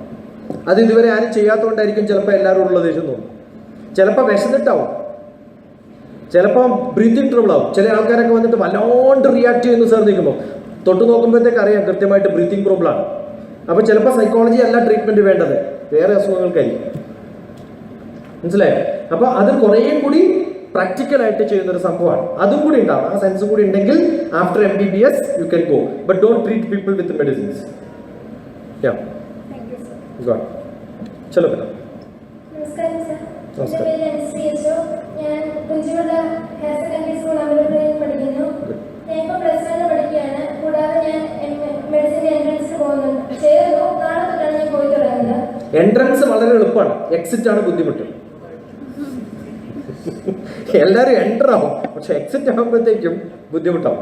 അടുത്ത കാലത്ത് ഒരു മെഡിക്കൽ കോളേജിൽ ക്ലാസ് എടുക്കാൻ പോയി. എന്നെ കൊണ്ടുവരാൻ വന്നിട്ടുള്ളൊരു വണ്ടിയും കൊണ്ടുവന്നിട്ടുള്ള ഒരാൾ. അപ്പോൾ അവനെ കാണുമ്പോൾ നല്ല കുറച്ച് സീനിയർ ആയിട്ടുള്ള ഒരാളാണ്. അപ്പോൾ ഞാൻ ചോദിച്ചു, മോനെ ഏത് ഇയറിലാണ് പഠിക്കണത്, അല്ല ഏത് ഫാക്കൽറ്റി ആണെന്ന് ചോദിച്ചു. അപ്പോൾ അവനെ സാർ ഞാൻ ഫാക്കൽറ്റി അല്ല, ഞാൻ സ്റ്റുഡൻ്റാണ്. അപ്പോൾ കണ്ടാൽ തോന്നില്ല എന്ന് അവന് മനസ്സിലായി. അപ്പോൾ ഞാൻ അവരോട് പറഞ്ഞു, you are not a faculty? അവന് അല്ല സാർ ഞാൻ. അപ്പോൾ ഏത് വർഷമാണെന്ന് ചോദിച്ചു. ഇപ്പം 9th year MBBS സാർ. ചോദിച്ചു 9th year MBBS. ഞാൻ ഒരു ഉളുപ്പില്ലാണ്ട് എങ്ങനെയത് പറയണേ? No problem sir, 60% of my classmates are still with me. ഒരു കുഴപ്പമില്ല, കാരണം ഈ 60% ഇതേപോലെ കണ്ടിന്യൂ ചെയ്യുന്നവരാണ്. ഞാൻ പറയാൻ കാരണം വെച്ചാൽ എങ്ങനെയെങ്കിലും പല കുട്ടികളെയും കാണാം. ജോർജിയ, കുറേ സ്ഥലങ്ങളുണ്ട് എബ്രോഡ്. നെക്സ്റ്റ് എന്ന് പറഞ്ഞിട്ടൊരു എക്സാം ഉണ്ട്, അറിയോ? MBBS കഴിഞ്ഞാൽ പ്രാക്ടീസ് ചെയ്യണമെങ്കിൽ എബ്രോഡിൽ പോകുന്നവർ ഇന്ത്യയിൽ എഴുതാനുള്ള ഒരു പരീക്ഷയുണ്ട്, NEXT. 89% people failed last year. എബ്രോഡിൽ പോയിട്ട് തിരിച്ചുവിടെ വന്നിട്ട് ഇന്ത്യയിൽ പ്രാക്ടീസ് ചെയ്യാനുള്ള ക്വാളിഫയിങ് എക്സാമിൽ തോറ്റവരാണ്. അപ്പോൾ പലരും ഉണ്ട്. ഇവിടെ കിട്ടില്ലെങ്കിൽ എന്ത് ചെയ്താൽ മതി? കാരണം ഇന്ത്യയിലെ MBBS പ്രൈവറ്റ് ആയിട്ട് ചെയ്യുന്നതിനേക്കാളും ലാഭമാണ്. ഇന്ത്യയിൽ 70 ലക്ഷം ആണെങ്കിൽ ജോർജിയയിൽ 22 ലക്ഷമാണ്. ഇവിടെ ഏജൻസ് ഉണ്ട്. 120 സീറ്റ് എൻ്റെ കോൺട്രാക്ട് ആണെന്നാണ്. അവൻ കോൺട്രാക്ട് എടുത്തിരിക്കുകയാണ് 120 പേരെ ഫില്ല് ചെയ്യാൻ. അങ്ങനെ കോൺട്രാക്ട് എടുത്ത് കുറേ പേരെ MBBS അയക്കുന്നുണ്ട്. ഒരു കുഴപ്പമില്ല, പക്ഷെ തിരിച്ച് ഇന്ത്യയിലേക്ക് വന്നു പോകരുത്. അവിടുന്ന് പിന്നെ വേറെ എവിടെയെങ്കിലും പോയിക്കോ. ഫൈൻ. അതുകൊണ്ട് അത്ര എളുപ്പമുള്ളതല്ല. കുറേ പേര് ട്രൈ ചെയ്യുന്നതാണ്. നമ്പർ ഓഫ് സീറ്റ്സ് കുറവാണ്. ഒരിക്കലും കാശ് കൊടുത്തിട്ട് എവിടെയെങ്കിലും ചേർന്ന് ഡോക്ടറാകും. മെറിറ്റിൽ കിട്ടുകയാണെങ്കിൽ ശരിയാണ്. പലപ്പോഴും ബിടെക്കിന്റെ ക്ലാസിന്റെ ഓറിയന്റേഷൻ പ്രോഗ്രാം ഇപ്പൊ കേരളത്തിലുള്ള ഒരുവിധം നല്ലൊരു കോളേജാണ് തൃശ്ശൂർ എഞ്ചിനീയറിംഗ് കോളേജ്, ഗവൺമെന്റ്. അവിടെ പോയിട്ട് ഞാൻ ആദ്യം ചോദിക്കുന്നത് എത്ര പേര് അൺഹാപ്പി ആണെന്നാണ് ആദ്യം ചോദിക്കുന്നത്. ഫസ്റ്റ് ഓറിയന്റേഷൻ പ്രോഗ്രാം 37 പേര് ക്ലാസ് കൈപൊക്കി ഒരു ദിവസം. എന്ത് ചോദിച്ചു? MBBS ആയിരുന്നു ഇഷ്ടം. ടീച്ചർ പറഞ്ഞിട്ടുള്ള അതേ സംഭവം. MBBS ആയിരുന്നു ഇഷ്ടം, കിട്ടാത്തത് കൊണ്ട് ബിടെക്. ഞാൻ ഡോണ്ട് വറി. നല്ല ബ്രില്യന്റ് സ്റ്റുഡന്റ് ആണോ സിവിൽ സർവീസിന് പാസ്സായിട്ട് IAS ആവും.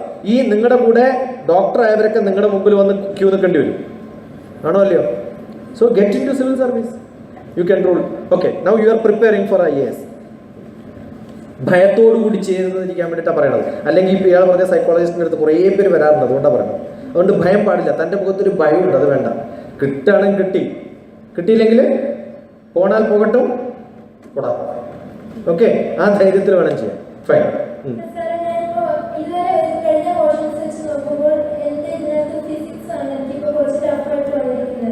മാത്തമാറ്റിക്സ് ഇഷ്ടമാണോ? കെമിസ്ട്രി ഇഷ്ടമാണോ? കെമിസ്ട്രി ഇഷ്ടമാണോ? മാത്സ് ഇഷ്ടമാണോ? ഇത് രണ്ടും ഉള്ള ഒരാൾക്ക് ഫിസിക്സ് എന്തായാലും ഇഷ്ടമാണ്. കാരണം ഇത് രണ്ടും കമ്പൈൻഡ് ആയിട്ട് ഉണ്ടാക്കുന്ന അവിയിലാണ് ശരിക്കും ഫിസിക്സ്.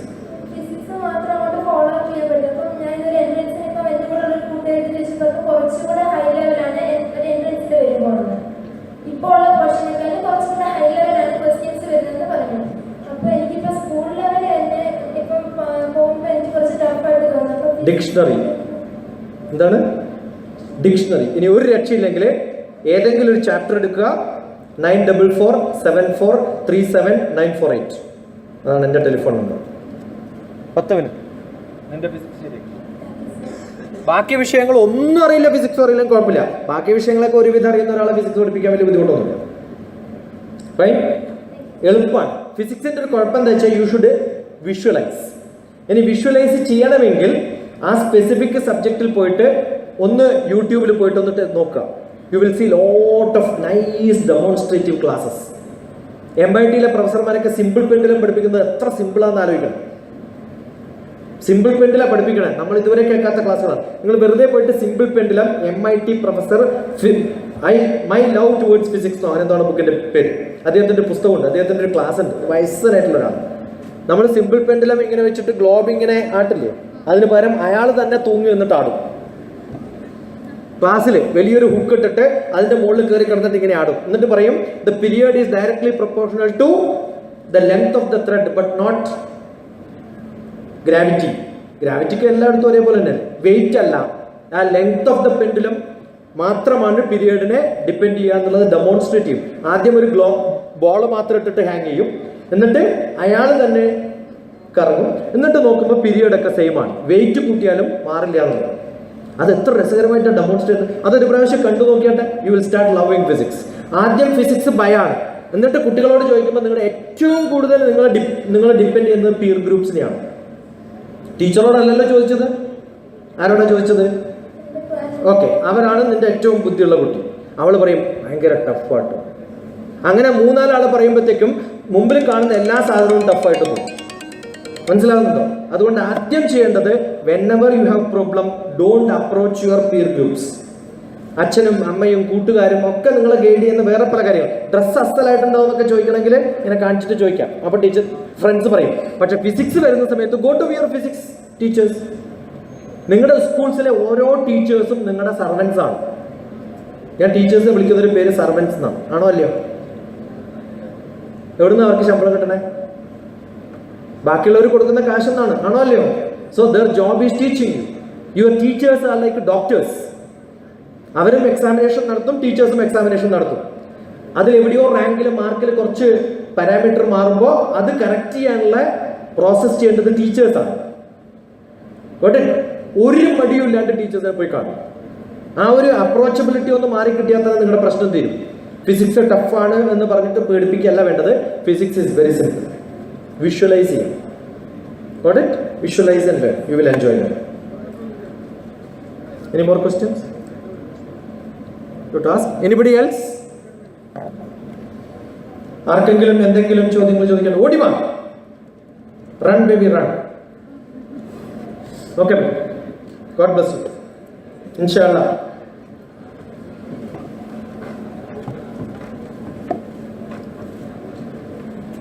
സമയ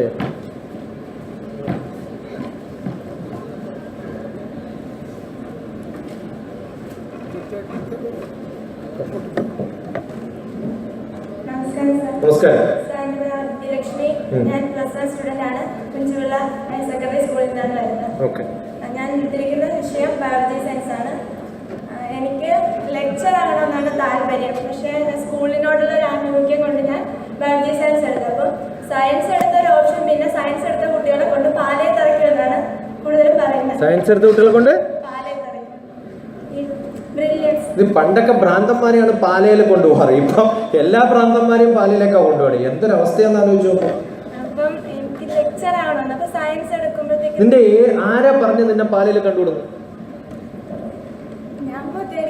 ഇതൊന്നും പണിഷ്മെന്റ് പോലെ. അടുത്ത കാലത്ത് ഒരു കുട്ടിയോട് ചോദിച്ചത് എനിക്ക് എന്താവാനാണ് ആവശ്യം, ഞാൻ 2018 +1 +2 പാസ്സാവും, 2019 പാലയിൽ പോവും, എന്നിട്ട് ഞാൻ പറഞ്ഞു അത് കഴിഞ്ഞിട്ട് നീ ഹാൻഡിക്യാപ്ഡ് ആയിട്ടുള്ള ഒരാളെ കല്യാണം കഴിക്കും, എന്നിട്ട് എനിക്ക് മാറാവ്യാധിയുള്ള ഒരു കുട്ടി ഉണ്ടാവും. ഇങ്ങനെയൊക്കെയാണോ ആരെങ്കിലും ആഗ്രഹിക്കുക? അങ്ങനെ പോവാണ്ടിരിക്കുകയാണല്ലോ പറയാ. ഇത് വേറൊരു കുഴപ്പമാണ്. എനിക്ക് താല്പര്യമില്ല, ഈ കിട്ടാത്ത മുന്തിരി പൊളിക്കുന്ന പറയുന്ന പോലെയാണ്. എടോ MBBS താല്പര്യമില്ല, പക്ഷെ ഒന്ന് എൻട്രൻസ് ചെയ്തിട്ട് മെറിറ്റ് ലിസ്റ്റിൽ വന്നിട്ട് പറയും താല്പര്യമില്ല. അപ്പൊ താല്പര്യമില്ലാണ്ടല്ല, ഇപ്പൊ പൊളിയിൽ വന്നല്ലോ പേടിയാണ്. എന്തിനാ പേടിക്കണേ? ഇപ്പൊ ഞാൻ ചോദിക്കാം, നിങ്ങൾക്ക് എത്ര പേർക്ക് MBBS വേണം? ഒന്ന് കൈപൊക്കിയ. ഡോക്ടർ ആവാൻ ആഗ്രഹമുള്ളവർ നോക്കിയിട്ട് എത്ര രസമാണ്. ഇത്രയും പിള്ളേരുണ്ട്, അതിലൊരാളാണ് ഇയാൾ. പിന്നെ എന്താ പഠിക്കണേ? കുറെ പേരുണ്ടാവും നമുക്ക്. ഇവർക്കൊക്കെ കിട്ടുമോ? ഇനി നിങ്ങളിൽ എത്ര പേർക്ക് പിന്നെ പേഷ്യൻസ് ആവണം, അസുഖമുള്ളവരാവണം എന്നൊന്ന് കൈപൊക്കിയ. ആരുമില്ല നോക്ക്. പിന്നെ നിങ്ങൾക്ക് എവിടെയാ കച്ചവടം കിട്ടുക? 10 പേർക്ക് ഡോക്ടർ ആവണം എന്ന് ആഗ്രഹം ഉണ്ടാവുമ്പോ 100 പേർക്കെങ്കിലും അസുഖം ഉണ്ടാവണ്ടേ?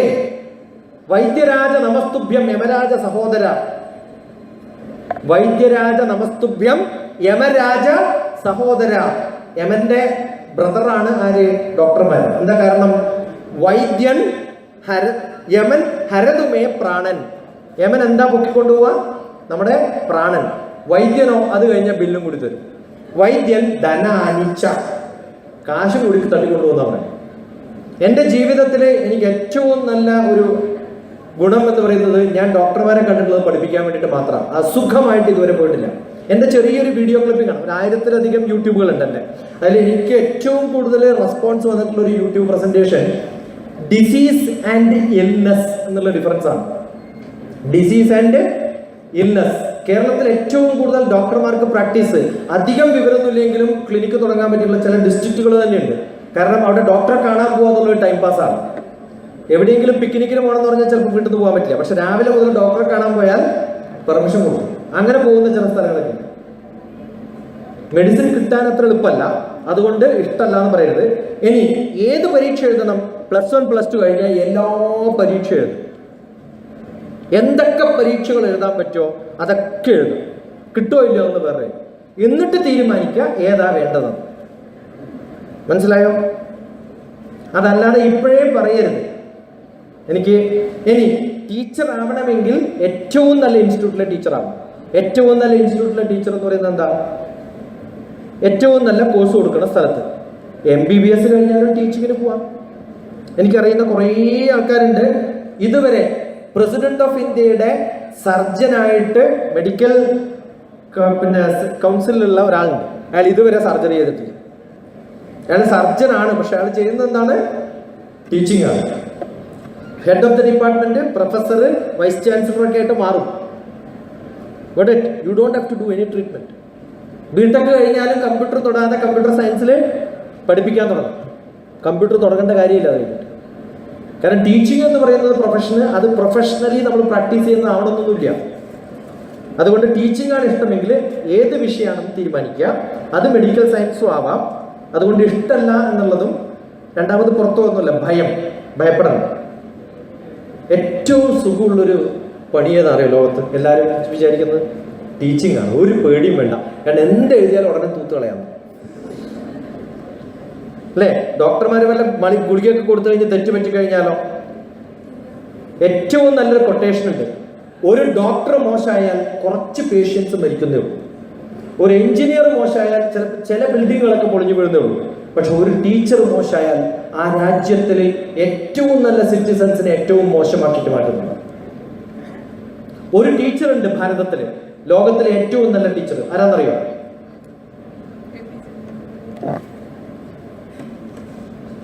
ആരാറിയോ? കൗടില്യൻ എന്ന് പറയുന്ന അർത്ഥശാസ്ത്രം എഴുതിയിട്ടുള്ള. റോഡ് സൈഡിൽ നാടകം അഭിനയിച്ച് നടന്ന ഒരു പയ്യനെ ആരാക്കി മാറ്റി? ചക്രവർത്തിയാക്കി മാറ്റി. മൗര്യ സാമ്രാജ്യത്തിന്റെ എംപററാക്കി മാറ്റി. ഒരു ടീച്ചർ വിചാരിച്ചാൽ റോഡ് സൈഡിലൊരു പയ്യനെ ലോകത്തിൽ എവിടെയെങ്കിലും എത്തിക്കാന്നുള്ള ഒരു ഉദാഹരണമാണ്. അത് ഭാരതത്തിലേ കാണുള്ളൂ. അലക്സാണ്ടർ ലോകം ആകെ കീഴടക്കിയ സമയത്ത് അലക്സാണ്ടർ ഇന്ത്യയിൽ കടക്കാണ്ടിരിക്കാൻ ആരാണ് കാരണം എന്ന് ചോദിച്ചാൽ കൗടില്യാണ്. വേറൊരു ടീച്ചറുണ്ട്, ലോകത്തിലെ ഏറ്റവും നല്ല പ്രഭാഷകൻ, ഏറ്റവും നല്ല വാഗ്മി, ഏറ്റവും നല്ല അറിവുള്ള വ്യക്തി എന്ന് കാണിച്ചു കൊടുത്ത് ഇന്ത്യയിൽ നിന്ന് അമേരിക്കയിൽ പോയി 3 മിനിറ്റ് 40 സെക്കൻഡ് സംസാരിച്ച് ചിക്കാഗോയിലെ വിവേകാനന്ദ സ്വാമികളെ വിവേകാനന്ദ സ്വാമിയാക്കിയത് രാമകൃഷ്ണൻ എന്ന ഒരു ടീച്ചറാണ്. 6 വർഷം മാത്രമേ പഠിപ്പിച്ചിട്ടുള്ളൂ. അതുകൊണ്ട് ടീച്ചർ ആവുന്നത് നല്ലതാണ്, നല്ല ടീച്ചറാണ്. അതുകൊണ്ട് ഒരു വിഷയം ഇഷ്ടമല്ലാത്തത് കൊണ്ട്, ഭയമുള്ളത് കൊണ്ടല്ല ടീച്ചർ ആവേണ്ടത്. അത് മാറ്റിയിട്ട് എന്ത് പറയണം?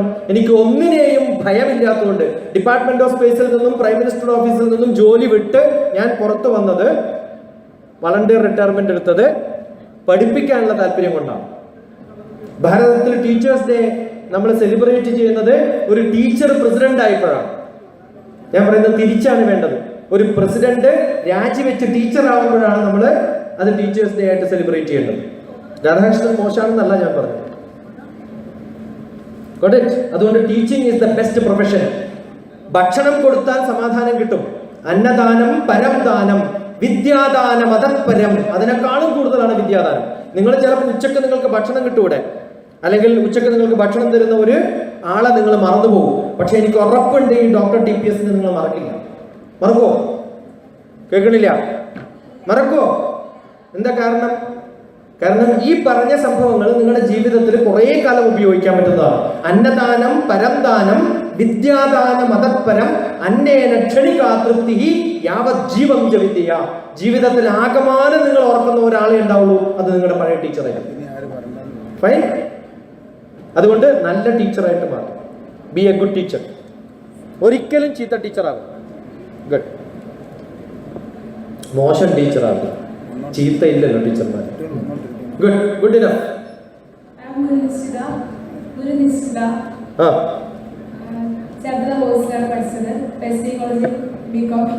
ഗുഡ്. ദ ലാസ്റ്റസ്റ്റ് കുട്ടി, അങ്ങനെ ഒരു വാക്കില്ല കേട്ടോ ഇംഗ്ലീഷിൽ. ലാസ്റ്റ് എന്നേ ഉള്ളൂ. ഫൈൻ. അദ്ദേഹം പിന്നെന്ന് പറഞ്ഞു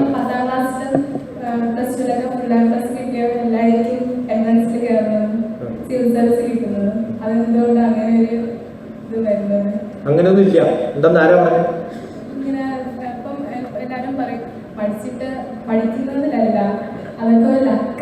അല്ല, ചിലപ്പോ നിങ്ങളുടെ ഈ ഇന്റർവ്യൂ ബോർഡിൽ കിട്ടുന്ന കമ്മിറ്റി ഏതാണെന്നുള്ളത് ചിലപ്പോൾ ലക്കായിട്ട് മാറും.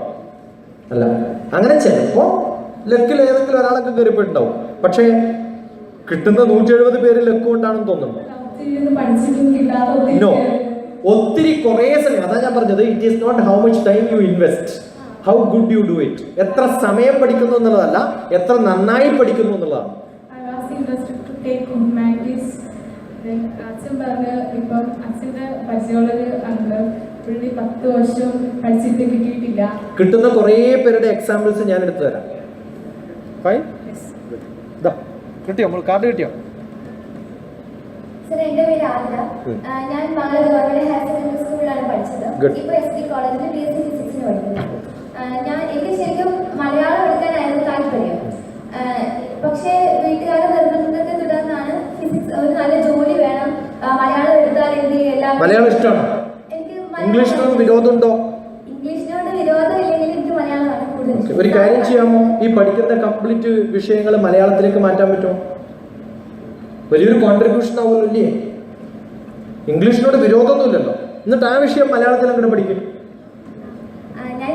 ഞാൻ നേരത്തെ പറഞ്ഞതുപോലെ ഏറ്റവും നല്ല കുക്ക് എന്ന് പറയുന്നത്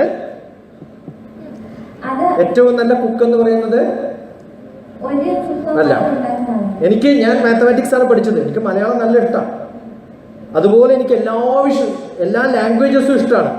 ഞാൻ ഇപ്പൊ KCയോട് പറയായിരുന്നു, ആലപ്പുഴയുടെ പാട്ടായിട്ടുള്ള കുട്ടനാടൻ പുഞ്ചയിലെ ഏതാ പാട്ട്? എന്നാ കവിത ചൊല്ല്. പറഞ്ഞു. അങ്ങനെയാണ്. അത് വേറെ ഏതോ പാട്ടും കൂടി മിക്സായി. ഇതാണ് ഈ ഭാരതത്തിൽ, ഈ ആലപ്പുഴയിലാണ്, എന്നിട്ട് ഇത് മലയാളം ഇഷ്ടമാണ്, എന്നിട്ട് പഴയ കുട്ടനാടൻ പുഞ്ചയിലെ ചിന്നമ്മായി മഞ്ചിവാളെ കൊട്ടുപാട്ടു കാവാലണ്ടി ആട്ടമയ്യന, തെലുങ്കിൽ ഞാൻ ട്രാൻസ്ലേറ്റ് ചെയ്തതാണ്. അതറിയണ്ട. കുട്ടനാടൻ പുഞ്ചയിലെ കൊച്ചു പെണ്ണെ കുയിലാളെ കൊട്ടു വേണം, കുഴൽ വേണം, കുരവ വേണം, അതറിയോ? ടിങ്കിൾ ടിങ്കിൾ ലിറ്റിൽ സ്റ്റാർ മലയാളത്തിൽ അറിയോ?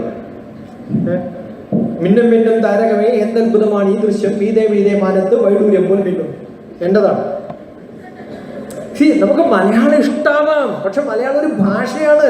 അത് ഭാഷയായിട്ട് പഠിക്കുന്നതിനേക്കാളും MA മലയാളം പഠിക്കുന്നതിനേക്കാളും ചിലപ്പോൾ MA ഇംഗ്ലീഷോ PhD ഇംഗ്ലീഷിനേക്കാളും നന്നായിട്ട് നമുക്ക് ഇംഗ്ലീഷ് കൈകാര്യം ചെയ്യാൻ പറ്റിയ പോലെ. അതുകൊണ്ട് ഫിസിക്സ് ഏറ്റവും നല്ല വിഷയമാണ് കുട്ടി.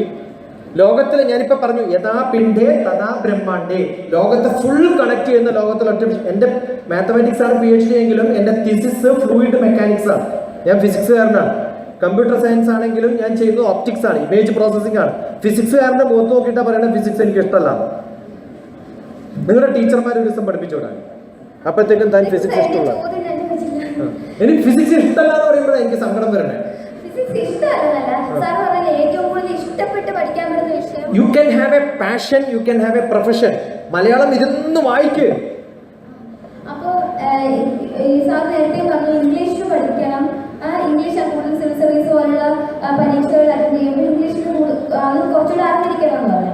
അപ്പം നമ്മൾ മലയാളം പഠിക്കുന്നതുകൊണ്ട് എന്തെങ്കിലും കുഴപ്പമില്ല. ഞാൻ ചോദിക്കട്ടെ, ഞാൻ കേർഡ് റൈസാ കഴിക്കുന്നത് എന്ന് വെച്ചാൽ സാമ്പാർ കൂട്ടി കഴിച്ചുകൂടാൻ നിയമമൊന്നുമില്ലല്ലോ. ഒരു സാധനം ഇഷ്ടം കൊണ്ട് മറ്റുള്ളതിനെ വിരോധിക്കണം എന്ന് താല്പര്യമുണ്ടോ?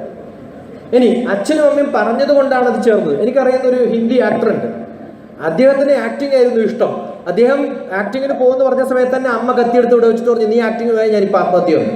അദ്ദേഹം 40 വർഷം വർക്ക് ചെയ്തു അമ്മ ചാവാൻ വേണ്ടിയിട്ട്, എന്നിട്ടാണ് ഹിന്ദി സിനിമയിൽ കയറിയത്. നമ്മുടെ അടുത്ത കാലത്ത് ഇന്ദ്രൻസ് അഭിനയിച്ച് ഫസ്റ്റ് സമ്മാനം കിട്ടിയുള്ള സിനിമയുടെ പേരെന്താ? ഒരു സോഷ്യൽ റിലവൻസ് ഉള്ള ഒരു മൂവി ഇറക്കിയിട്ടില്ലേ? അതിറക്കിയ അദ്ദേഹം പ്രൊഡ്യൂസർ. ഞങ്ങൾ ദമാമിൽ പോയപ്പോൾ അടുത്ത് അദ്ദേഹത്തിന് 10ാം ക്ലാസ് കഴിഞ്ഞപ്പോഴേ സിനിമ ഉണ്ടാക്കണം എന്നാണ് ആഗ്രഹം. പക്ഷെ 50 വർഷം കാത്തിരുന്നു അദ്ദേഹം, കാരണം കാശ് വേണ്ടേ. അപ്പൊ ചിലപ്പോൾ നമുക്ക് ഇഷ്ടമുള്ളത് മലയാളമാണെങ്കിൽ അറിയാം, മലയാളത്തിലെ ഏറ്റവും നല്ല കവികളൊക്കെ മലയാളം MAയോ PhDയോ കഴിഞ്ഞവരല്ല. നിങ്ങൾ ഫിസിക്സ് പഠിച്ചാൽ ഇതിനകത്തൊരു കവിതയുണ്ട്, race for birth, millions of sperm from the father get into the mother's egg and only one sperm take birth and that is me. Biology അറിയുന്ന ആൾക്കാർ എഴുതാൻ പറ്റുള്ളൂ. കോടാനുകോടി ബീജങ്ങൾ അമ്മയുടെ ഗർഭപാത്രത്തിൽ എത്തുമ്പോഴാണ് ഞാൻ എന്ന ഒരു വ്യക്തി ഉണ്ടാവുന്നത്. ഞാൻ എത്ര പേരുമായിട്ട് മല്ലിട്ടിട്ടാണ് ഞാൻ ജന്മം കൊള്ളുന്നത്? ജനിക്കാതെ പോയ എൻ്റെ സഹോദരന്മാർ എത്ര പേരുണ്ട്? മില്യൺസ്. എൻ്റെ ജന്മം തന്നെ ഒരു വലിയൊരു മത്സരമാണ്, അതിൽ ജയിച്ചിട്ടുള്ളവരാണ് നമ്മൾ. എല്ലാവരും ഒന്ന് കൈപൊക്കിയേ, എന്നിട്ട് take it back and say well done. കാരണം ജനിക്കുക എന്നുള്ളത് തന്നെ വലിയൊരു മത്സരമാണ്, അതിൽ ജയിച്ചിട്ടുള്ളവരല്ലേ നമ്മൾ. ബയോളജി പഠിച്ചാൽ ബയോളജി കവിത എഴുതാം, ഫിസിക്സ് പഠിച്ചാൽ ഫിസിക്സ് കവിത എഴുതാം. അതുകൊണ്ട് ഒരു വിഷയം ഇഷ്ടമല്ല എന്ന് പറയരുത്. സാമൂഹികം തന്നെയാണ്.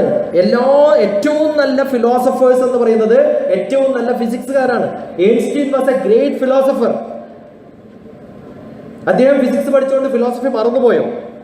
ഐൻസ്റ്റീന്റെ കൊട്ടേഷനാണ് മഹാത്മാഗാന്ധിയെ കുറിച്ച്, it will be hard to believe such a man in flesh and blood moved on this earth. അത് പറയണമെങ്കിൽ ഫിസിക്സ് പഠിക്കണം. ലോജിക്കാണ് പഠിക്കേണ്ടതെല്ലാം, ലോജിക്കാണ്. എല്ലാ ലാംഗ്വേജസും ലോജിക്കലി അസംബിൾഡ് ആണ്. അതിലേറ്റവും കൂടുതൽ ലോജിക് ഉപയോഗിക്കുന്ന വിഷയങ്ങളാണ് ഫിസിക്സും മാത്തമാറ്റിക്സും. അത് അറിഞ്ഞതുകൊണ്ട് എനിക്ക് ലാംഗ്വേജ് അറിയില്ല, അത് ഇഷ്ടമല്ല എന്ന് പറയരുത്. Got it? Good. നിന്നെ സ്വപ്നത്തിൽ വന്നിട്ട് ഇതേപോലെ പറഞ്ഞ് ഞാൻ മാറ്റിക്കുന്നു. തൻ്റെ സ്വപ്നത്തിൽ വന്നിട്ട് ഇത് പറഞ്ഞുകൊണ്ടിരിക്കുന്നു. മലയാളവും ഇഷ്ടമാണ്, ഫിസിക്സും ഇഷ്ടമാണ്. Fine, God bless. ഞാൻ TDHS ആലപ്പുഴയിലുണ്ട്. എന്റെ പ്രശ്നം എന്താണെന്ന് വെച്ചാൽ ഞാൻ കുഞ്ഞിലായിരുന്നപ്പോൾ എനിക്ക് ടീച്ചറാണ്. അപ്പൊ ഇപ്പൊ വലുതായോ? അല്ല, ഇച്ചിരി കൂടെ കുഞ്ഞിലായിരുന്നപ്പോൾ ടീച്ചറായിരുന്നു ഇഷ്ടം. Very good. കുറച്ച് പഠിച്ചു കഴിഞ്ഞപ്പോൾ എനിക്ക് ഡോക്ടർ ആകാനാണ് ഇഷ്ടം. Very good. കുറച്ചുകൂടെ പഠിച്ചു കഴിഞ്ഞപ്പോൾ സയന്റിസ്റ്റ് ആവാനാണ്. അതും കഴിഞ്ഞ പേഷ്യന്റ് ആവും. എൻ്റെ ലൈഫ് മെയ്ഡ് സിമ്പിൾ എന്ന പുസ്തകത്തില് 3 വയസ്സുള്ള ഒരു കുട്ടിയോട് ചോദിക്കാൻ നിനക്ക് ആരാവണം, ഉടനെ പറയും ലോകത്തിലെ ഏറ്റവും വലിയ വ്യക്തി എന്ന് പറയുന്നത് അച്ഛനും അമ്മയാണ്, എനിക്ക് ജീവിതത്തിൽ അച്ഛനും അമ്മയായാൽ മതി. അത് കഴിഞ്ഞിട്ട് LKG UKG 1ാം ക്ലാസ് ഒക്കെ കഴിയുമ്പോൾ ടീച്ചറെ കാണുമ്പോൾ പറയും എനിക്ക് ടീച്ചർ ആവണം. 8ാം ക്ലാസ്സിലെ കുട്ടികളോട് ചോദിക്കാൻ നിങ്ങൾക്ക് ആരാവണം, ജീവിതത്തിൽ എനിക്ക് ടീച്ചർ ആവുകയേ വേണ്ടാവും, കാരണം കണ്ടിട്ടുള്ളവരൊക്കെ മോശം നോക്കാൻ. ഇനി കുറച്ചും കൂടി വലുതാവുമ്പോൾ തിരിച്ചു മാറും. ഇതൊക്കെ സാധാരണയുള്ളതാണ്. Don't worry, don't study for a profession. എന്തെങ്കിലും ആവാൻ വേണ്ടി പഠിക്കരുത്, പഠിക്കാൻ വേണ്ടി പഠിക്കണം. എവിടെയെങ്കിലും എത്തുന്ന ഡോണ്ട് വറി. ഒരു പണിയും കിട്ടിയിട്ടില്ലെങ്കിൽ സയന്റിസ്റ്റ് ആവും. ഒരു പണിയും കിട്ടിയിട്ടില്ലെങ്കിൽ എന്താവും? സയന്റിസ്റ്റ് ആവും. Don't worry. ഇപ്പൊ ഏതാ class?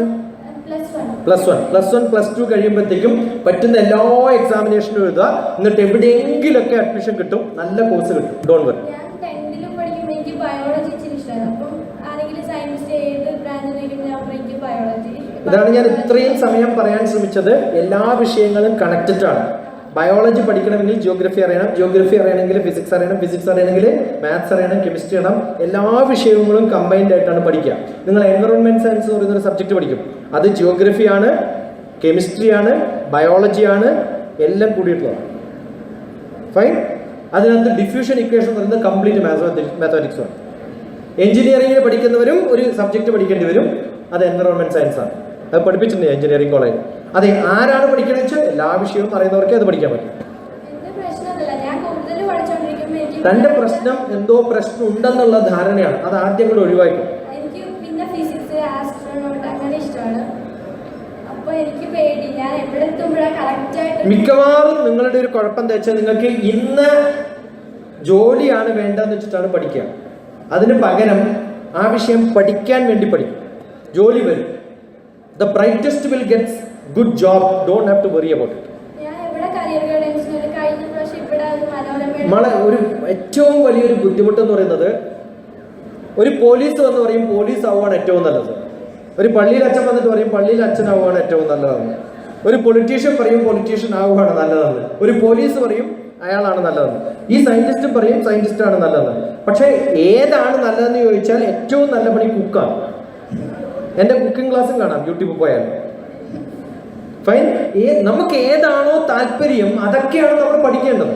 Don't worry about profession, you will get some good profession. Fine. സമയമാകുമ്പോൾ വരും. Don't have to worry about it. Don't think about a profession, think about what you are learning. Do it 100% good. Try for all options. That's what is to be. എല്ലാവരും പറയുന്നതിന് ഉത്തരം പറയാൻ ഞാൻ ആളല്ല. എല്ലാ career ഗൈഡൻസും പറയുന്നതിന് ഉത്തരം പറയാൻ ഞാൻ ആളല്ല. അതുകൊണ്ട് കൃത്യമായിട്ട് പറഞ്ഞു കഴിഞ്ഞു.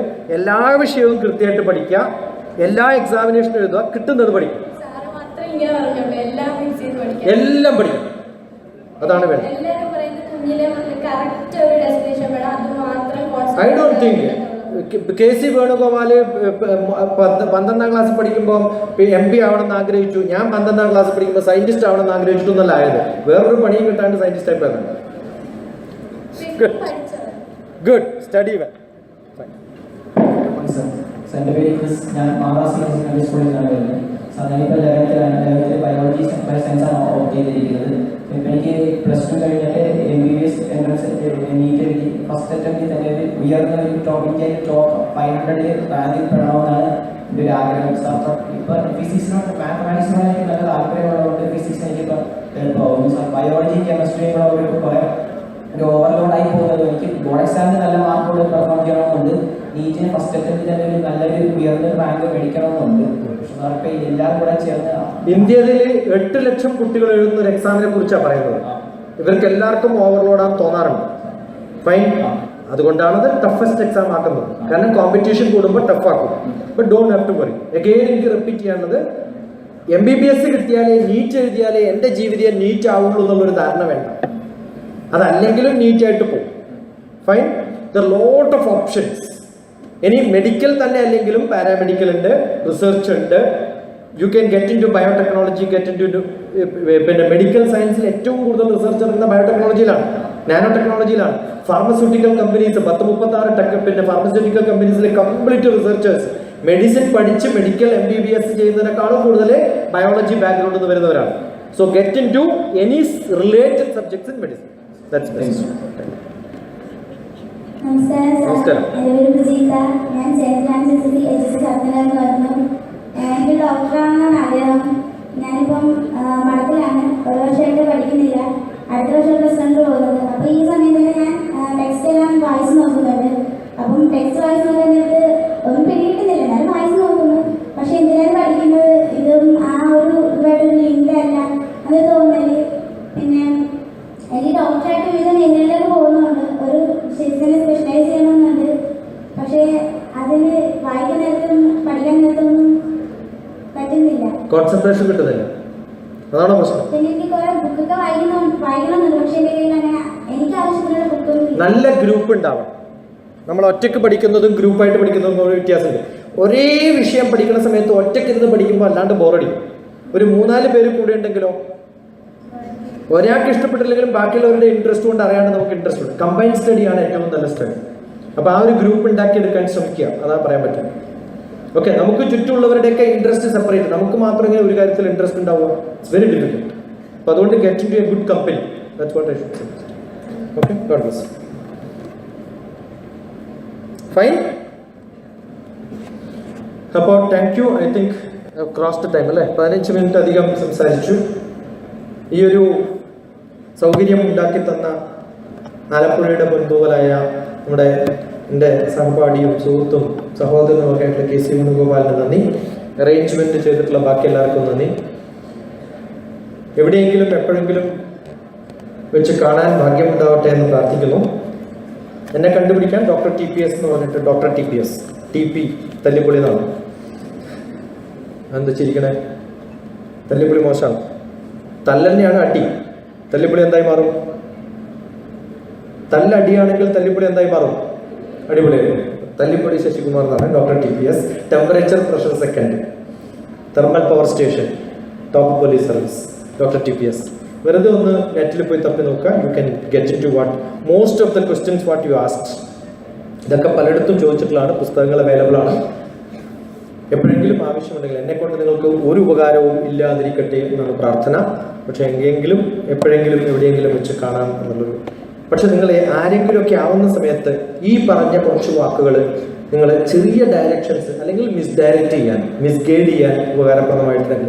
ചിലരൊക്കെ അങ്ങനെ എഴുതാറുണ്ട്. എൻ്റെ മോളോട് ഞാൻ MBBS ആണ്, വേറൊന്നും പഠിക്കരുതെന്ന് പറഞ്ഞു. സാറ് വന്ന് കുറേ പഠിക്കണമെന്ന് ഇപ്പോൾ സിനിമക്കാ പോകുന്നത്, പഠിക്കണില്ല കംപ്ലൈൻറ്റ് വെക്കാറുണ്ട്. ഒന്നും കുഴപ്പമില്ല. A+ കിട്ടിയ എല്ലാവർക്കും എൻ്റെ അനുമോദനങ്ങൾ. ഇനിയും ഈ 10ാം ക്ലാസ് A+ കിട്ടുമ്പോൾ ഒരു കുഴപ്പം എന്താ വെച്ചാൽ 12ലും കൂടി കിട്ടണം, അല്ലെങ്കിൽ പ്രശ്നമാണ്. ഈ 12ലും A+ കിട്ടിയ പ്രശ്നം എന്താ വെച്ചാൽ ഏറ്റവും നല്ല റാങ്ക് അടുത്ത ഗ്രാജുവേഷൻ കോഴ്സിൽ കിട്ടണം. അപ്പോൾ ബേർഡൻ കൂടിക്കൊണ്ടേയിരിക്കും. എനിക്കങ്ങനെ ഒരു പ്രശ്നം ഉണ്ടായില്ല. കാരണം 8ാം ക്ലാസ്സിൽ ഏറ്റവും മോശം കുട്ടിയായിട്ട് ഒരു സ്കൂളിൽ നിന്ന് പുറത്താക്കിയതാണ്. അപ്പോൾ 10ാം ക്ലാസ്സിൽ